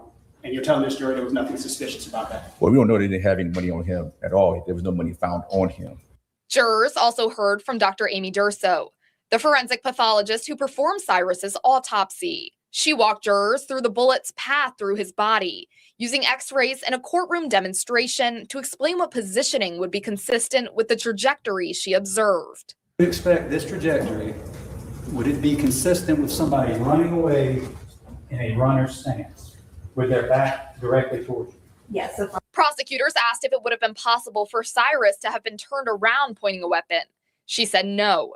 The defense has claimed Cyrus pointed the gun at Chow and his son, and Rick fired in self-defense. Earlier, jurors heard more eyewitness testimony about the moments after Cyrus Carmack Belton was shot. Jasmine Broadwater told jurors she was driving near the scene when she heard a gunshot and saw Cyrus on the ground. My aunt said, Jazz, he just shot that boy. You need to call the police. We're both about to call them. So we both put on our cell phones. We called. My aunt said, I just want to make sure we're seeing what we see. So we drove out real slow and we still see Cyrus on the ground. Looked like he was trying to push himself up, like how somebody's doing push-ups, but they're shaking really bad. Another witness, Devontae Bryant, described watching Cyrus run, stumble, and try to regain his balance as Rick Chow and his son followed behind him. Right, so he maybe took a step or two. After that, then that's when the shot went off. The defense got into a back and forth with that witness, claiming he's changed his story from what he said that night. Do you remember telling the officer on the body footage that you watched the shot through your car mirror, through your rearview mirror? No. You do not remember that? No. And if I was to find testimony or anything, you would dispute saying that to anyone that day? I don't remember that. Is it possible you could have said that? I don't remember that at all. The state did not formally rest its case Thursday, but prosecutors told the court they expect to do so Friday morning before the defense begins presenting its witnesses.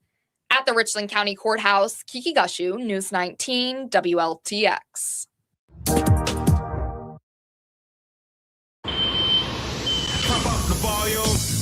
Go ahead, crank the volume. We got you.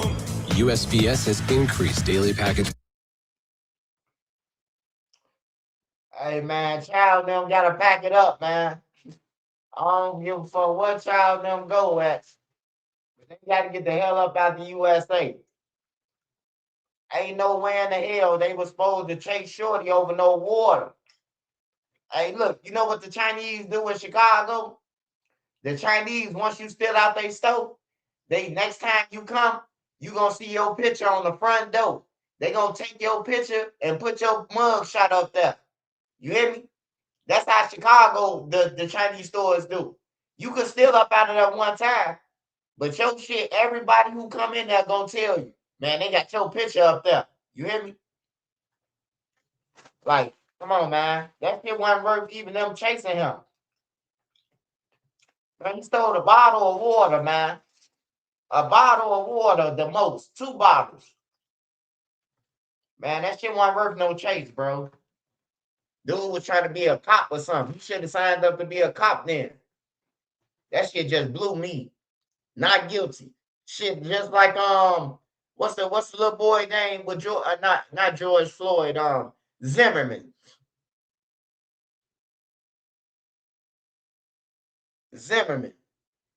Zimmerman got off just like these motherfuckers, man. That's crazy. The anger is palpable tonight. You can feel it, you can touch it, because people saw a child that looked like their own, that did nothing wrong. A child that all the witnesses described had fear in his eyes when he left the store. And then he started to run as 2 grown men chased him down over a football field and shot him dead. This should not happen. This makes us feel as if our children don't matter, and they do. This makes us feel like Cyrus's life did not matter, and it did. What you see tonight is going to be the anger And what we ask is that that anger not turn into anything else but words, to go online, to talk about it, to discuss it, but not to act like what people in their evil minds think that we are. We are certainly better than that. Cyrus was better than that. His family is better than that. It's unfortunate that this was the jury's verdict. We have no choice but to accept it, but we don't disagree, but we don't agree. There is no way that a child who did nothing wrong, who is shot in his back, how that jury can justify that verdict. I've been practicing law for almost 30 years. I've never seen anything like this. I don't understand it. I'm at a loss to explain it to his father, Troy, standing beside me. I'm at a loss to explain it to his mother, who couldn't take it and had to leave. I'm at a loss to explain it to his family, because I too don't understand it. I've talked to the sheriff tonight. We all ask for calm. We all ask that everybody make sure that we celebrate Cyrus's life, that we make sure that his legacy continues like his life did. He ran away and he got shot in the back. Should not happen. Shouldn't have happened. And unfortunately, we're going to have to deal with the end results of it. Thank you. Yeah. Will you still be pursuing a civil lawsuit? We will still be pursuing a civil lawsuit. Rick Chow, while found not guilty, we're still going to sue him. He owes. He owes for what he did to Cyrus. He owes for what he did to the family. He owes for what he did to this community. What he did was wrong. He took a life that he should not have. He had no reason, no one ever does, to chase a child 130 yards and shoot them in the back. I don't care what that jury said. There is no justification for that. It should never happen again. And it is not open season on black people for anybody to feel like they should be able to do it because the jury found him not guilty. And can we just get, I don't know if Dad can speak and just give your reaction as well to what went down today with that coming down. He doesn't want to talk right now. And again, he is broken up, as is the entire family. They are disappointed in the way that this happened and in the verdict. And we are all just in disbelief. You know, a lot of people obviously angry right now. What do you say to the people out here who feel the way you do? That they have a right to be angry. That they have a right to believe that the system failed them tonight, because it did. The system failed them the way that it did, and that it has for decades, for centuries. The system failed them. There is no answer except to sue him right now. But it also goes to, for people that are wondering why, how, I don't know that answer. I can't tell you that answer. What I can tell you is that this should not have happened, that it's an unbelievable situation, but it is one that unfortunately we have to deal with as best we can. Wait, if you were locked up at any Illinois juvenile detention center, like Cook County, the Audie home, or anywhere else in the system, a global settlement may be coming in 2026. Stay informed. This could matter Illinois to you. staff allegedly engaged in inappropriate behavior towards inmates. Now more than 600 lawsuits are already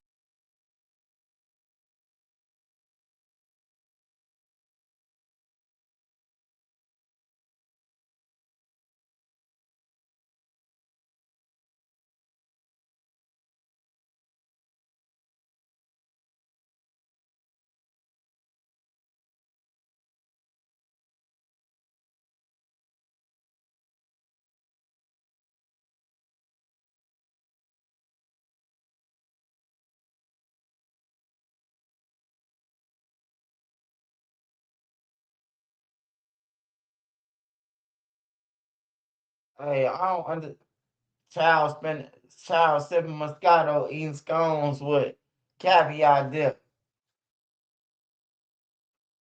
Yeah, yeah, yeah. Hey, hey, child just better disappear, man. Child better go ahead and take that money that they done made and go back to their country, man. Cause he could be greedy if he wants to and try to open up another store. Somebody gonna spot him. Somebody gonna spot him. He can't move another state over and thinks ain't nobody gonna spot him. Somebody watch that trap. That shit cold, man. Hey, I wanna ask y'all something. Well, why is Boosie in trouble? I don't understand. I mean, I seen the video. I didn't see Boosie hit nobody in the video. So what Boosie going to jail for again? I don't even like Boosie, but I'm just saying, I seen the video and I seen Boosie just standing there. I seen somebody else swing a bottle though and crack a motherfucker, but it wasn't Boosie. Probably Carmen.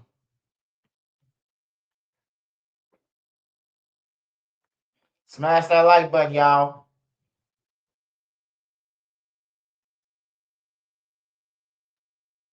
Oh no, the whole family gotta go.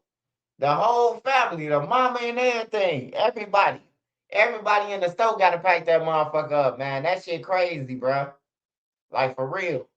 You know, if somebody's stealing out your store, bro, like they don't kill like unless they come with a gun or some robbery, like ain't no killing them, man. I'm not finna kill no motherfucker because they stole a shirt out of Nene's store. Your ass ain't coming in no more. And we own that with the next people. I ain't finna just kill nobody, bro, because you stole the item out the store, bro. Like it's not gonna happen, man. It's not gonna happen, bro. They trying to set up Boosie for money. Boosie been going through it, man. I seen him.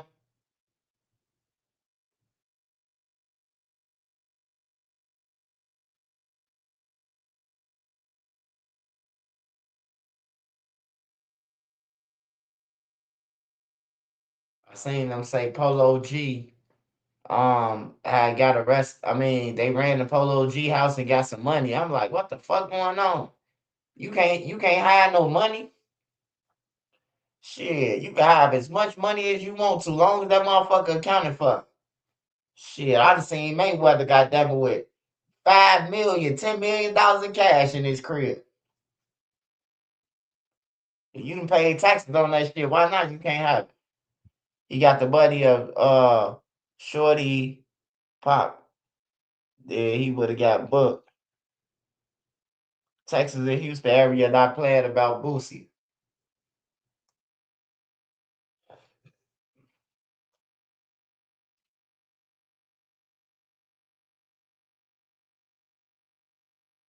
You can't have more than 10 G's in your house. Hey, that mean they might as well come and lock up everybody then. What the fuck? Shit. It's a lot of people with more than 10,000 in their crib. Who made that rule?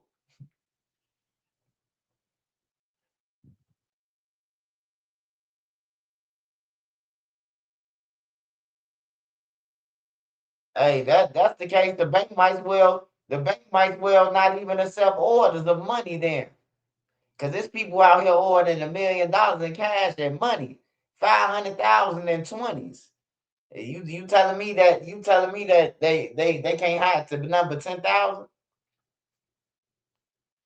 This shit coming from the bank, man.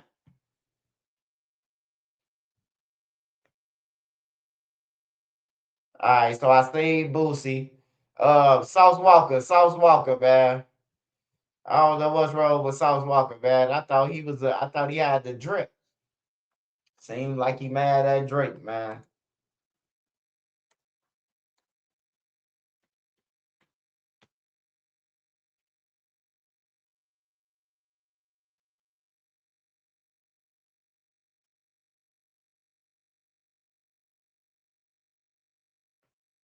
Don't say nothing about me with my baby mama or nothing, or I'ma handle y'all. It's that simple. I don't give a fuck what the consequences is, nigga. Why? Yeah, you handle me. You already handle me. So what the fuck does it matter? You already put your hands on me. You already do all that already. So what the fuck does even matter? I got you jump on my hoes. I will put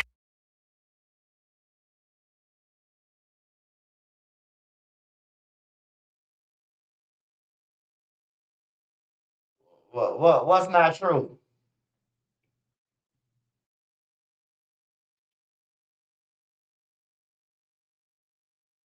What's not true? The $10,000 shit? Man, you could take motherfucker 100K out the bank right now if you got it in the bank, all hundreds. What the fuck they gonna do to you?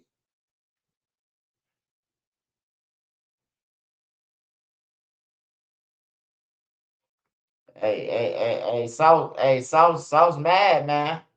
My hands on you though, but I didn't. You got jumped by my black holes. This shit on video. Yeah, because you had me set up. Are you proud of that? Does that make you feel good? I will get you jumped again. I don't give a fuck. Hey, he said he got his black girls to jump on it. He'll have it done again. That man crazy, man. Sauce Walker, man. I seen this other dude, man. He be on the podcast, and he thought he was exposing Offset. All you did was stop your income, brother. I mean, not Offset. Quavo. I guess Quavo was getting up 20 and 30s and 15,000s and shit, and he exposed the motherfucker. And now they can't get shit now. You hear me? He went on a podcast talking about some, oh yeah, he paid my rent. I live in the top 3. Now you ain't getting no more money, you goofy.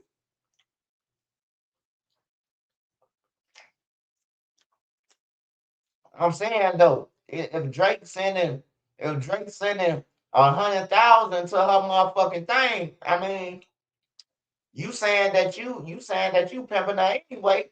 I mean, get the 100,000, right? These boys crazy, man. They having babies by these girls and then say they trafficking them, man. Like, I don't understand, bro. You got a kid by her now. So what you gonna tell your kid out? I track your mommy? That's weird shit. That's weird right there.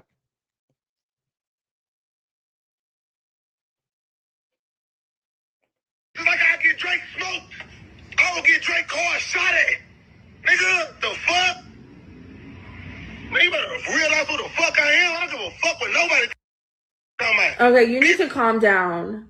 No, I don't need to do nothing. Yeah, you do. Don't say nothing about me with my baby mama or nothing, or I'ma handle y'all.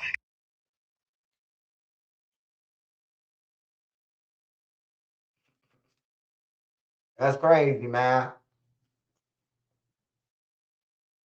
I thought Sauce Walker was I thought he was a drip splash.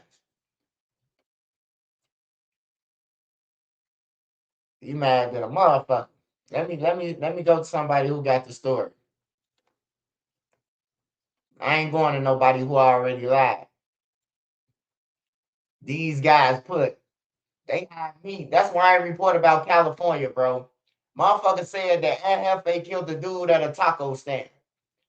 Then I seen somebody say that MFA, the bloggers don't know what they talking about. He killed Big U's son.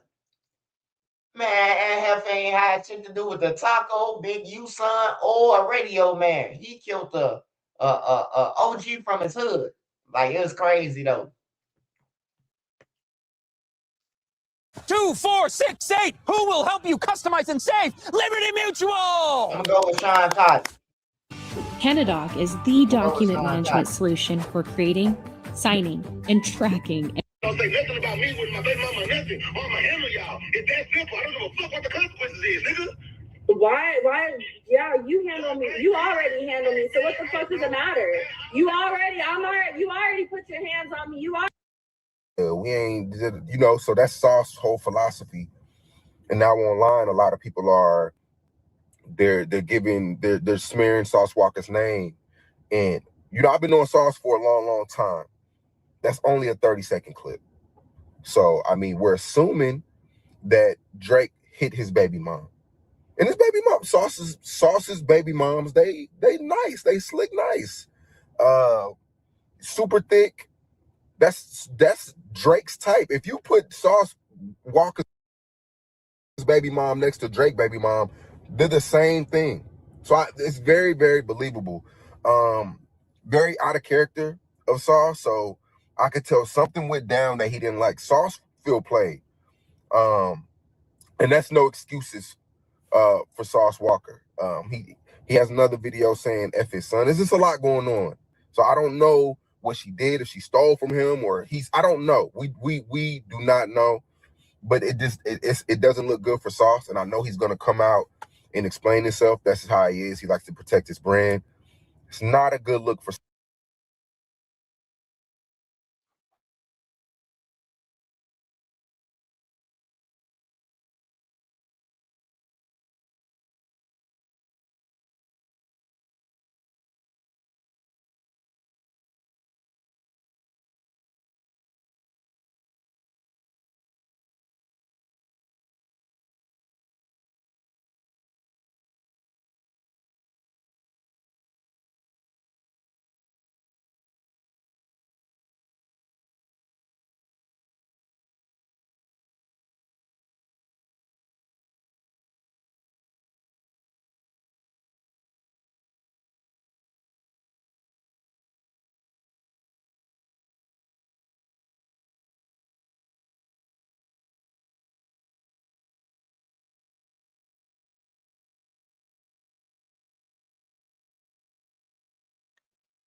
The females is waking up now. They ain't getting out half of their money no more, brother. They taking the whole thing. Drake sent a cop, chain, front row seats, and then South Walker say, I'm the one who put Drake up on him. So you put a nigga up on your BM and now you whining like a bitch. Sauce. Now we do know years back, Sauce and Drake, they weren't seeing eye to eye. It was times where Sauce tried to ban Drake from Houston. Drake still in the sauce. Drake still in the sauce from Sauce Walker and TSF coming down to Houston, not paying his flowers. That whole thing was a whole situation. Sauce Walker released a record, Whack to Whack, did millions of views. It's on our YouTube channel. I think we premiered it. Did millions of views. So they have history. This is not just Sauce being mad about little Kiki, little TT from 48th Street, a little hood booger. This is a girl that's his baby mom that he makes money with. They both do OF together. Sauce make millions on OF. This is somebody that he's not only emotionally attached to, financially attached to. Then they got a baby together, so it's pride, it's ego, and then it's Drake. It's the biggest rapper ever. It's the biggest rapper of all times, statistically. So it's not just another nigga allegedly messing around with Sauce Walker's girl. This is Drake. So, and everybody's talking shit, but we've all been there. We've all been there, bro. We're all human, player or not. We've all been there where it's a girl that you have history with and a nigga that you don't like or a nigga that don't like you, and y'all got some friction, and your baby mom go do some petty shit and go fuck with a nigga that you don't fuck with. So yeah, it's already some animosity there. You know what I'm saying? So it's not, I don't want to say right now, but I don't think it's Sauce not being player. I just think like, bitch, you being this. Man, it's hard for me to take your advice, Sean Cotton. I ain't never seen you with no hoes, man. 5 years and counting. I ain't never seen you with no hoes in the background or the front. Hey, but look, I can tell you this. So Bronco better stop playing, man. Cause when she get tight, when she get tired of your threats, hey, next stop. you said what? You trapping girls all around Houston? I'm telling you, bro. Hey, South Walker better see if it worked at first, man. Hey, certain lines you can't come back from when you say shit like F the kids and all that shit, Cause Drake, I'm telling you, bro, it'll backfire on him. South Walker better stop. I wouldn't even come out with no more shit. I'll just leave it at that. And call and apologize to her, baby. I'm sending you a million flowers. I'm sorry. I was off the lean. I was off the salt drip flag juice.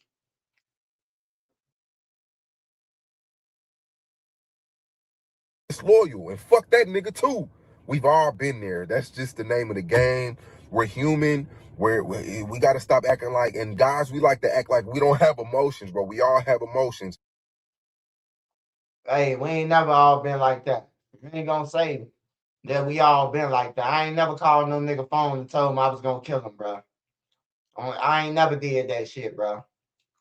I ain't never like everybody that I've been with, I was with. You know what I'm talking about? Like I don't know what he talking about. I mean, I got friends who fuck everybody, you know, everything they see walking, but I understand, but everybody ain't like that. I ain't want to catch no disease. I was one of them niggas. Like, she's sleeping with everybody. I don't want that. That's a public washroom. Yeah, they arguing over a fucking woman, man. You gonna get Rico'd, bruh. You gonna get Rico'd over a girl who he basically pimped.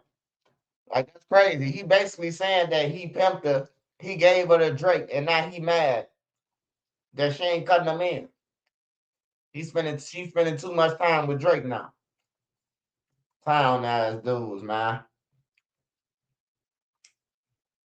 Yeah, yeah, yeah. Let me see what else on the white through here.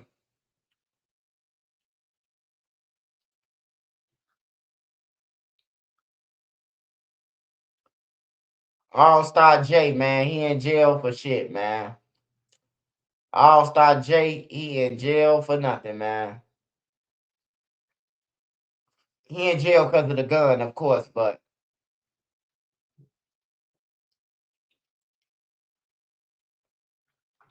600 into it with each other again. Why 600 into it? Memo 600, 600, Memo 600. Hold on.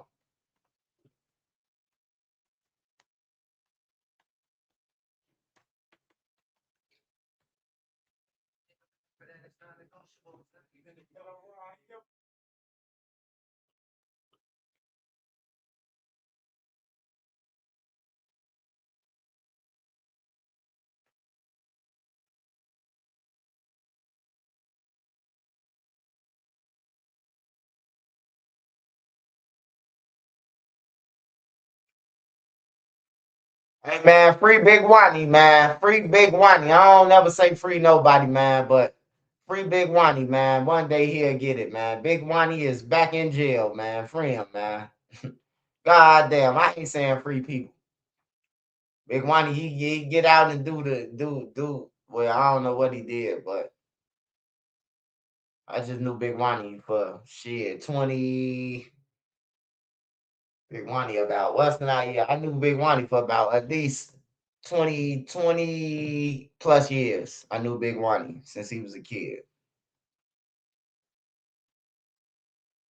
So of course, you know, I'm gonna see something different in Big Wani. But I be saying the whooping, I be saying all the threats he be sending and all that shit. I be saying them.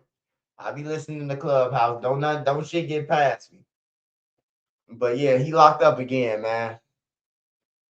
They sent me a text from his page said Big Wani locked up again, man. Shit crazy, bro. Man, I don't see what they liking in jail, bro. I just don't understand it, bro. I don't understand it seeing niggas work out and hearing niggas lie about what the fuck they got, but they ain't got no commissary or they can't even get on the phone. How the fuck was you making $20,000 a day and you can't even get a phone card, bro? On everything. If I go to the county right now, I'ma bump into somebody who got phone cards. Hey, send me one of them phone cards. I'ma bump into somebody. I got a million cousins, man. I got a million cousins that's in the streets, man. That be in jail and all that shit from different blocks. No Limit, THF, Motown. Shit, they always in jail. Even my cousins from O Block, they always in jail too. I mean, they always going. But yeah.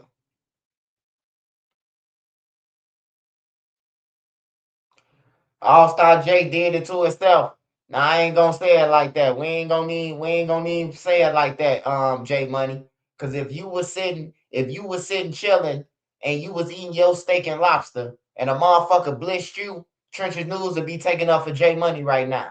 On everything, bro. I don't give a fuck who you is. Right is right, wrong is wrong. I don't just like to see everybody in jail, bro.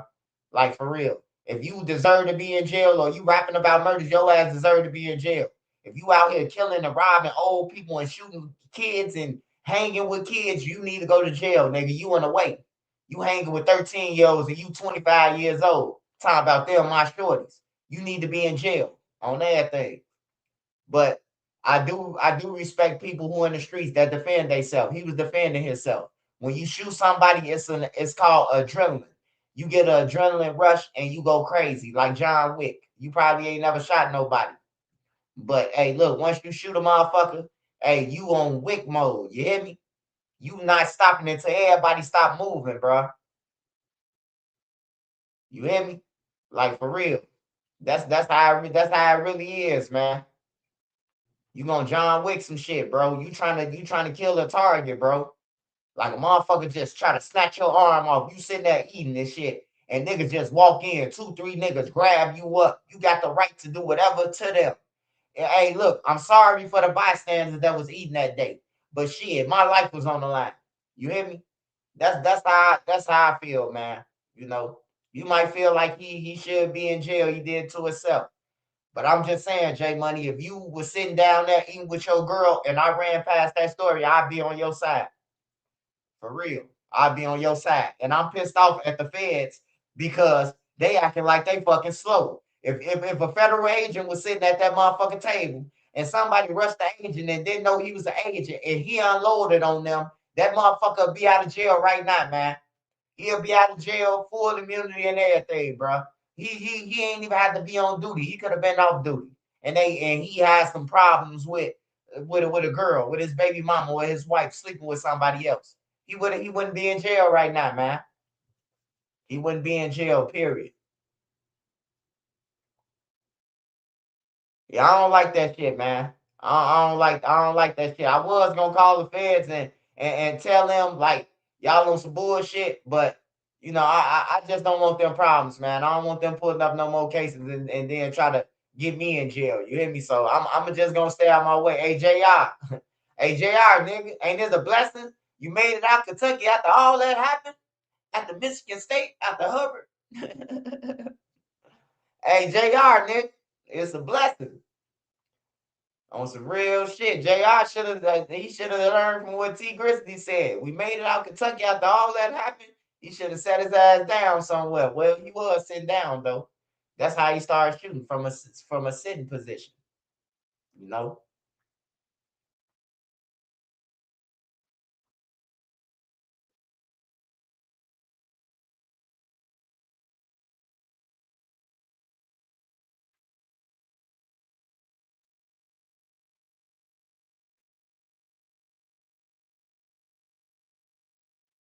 Smash that like button.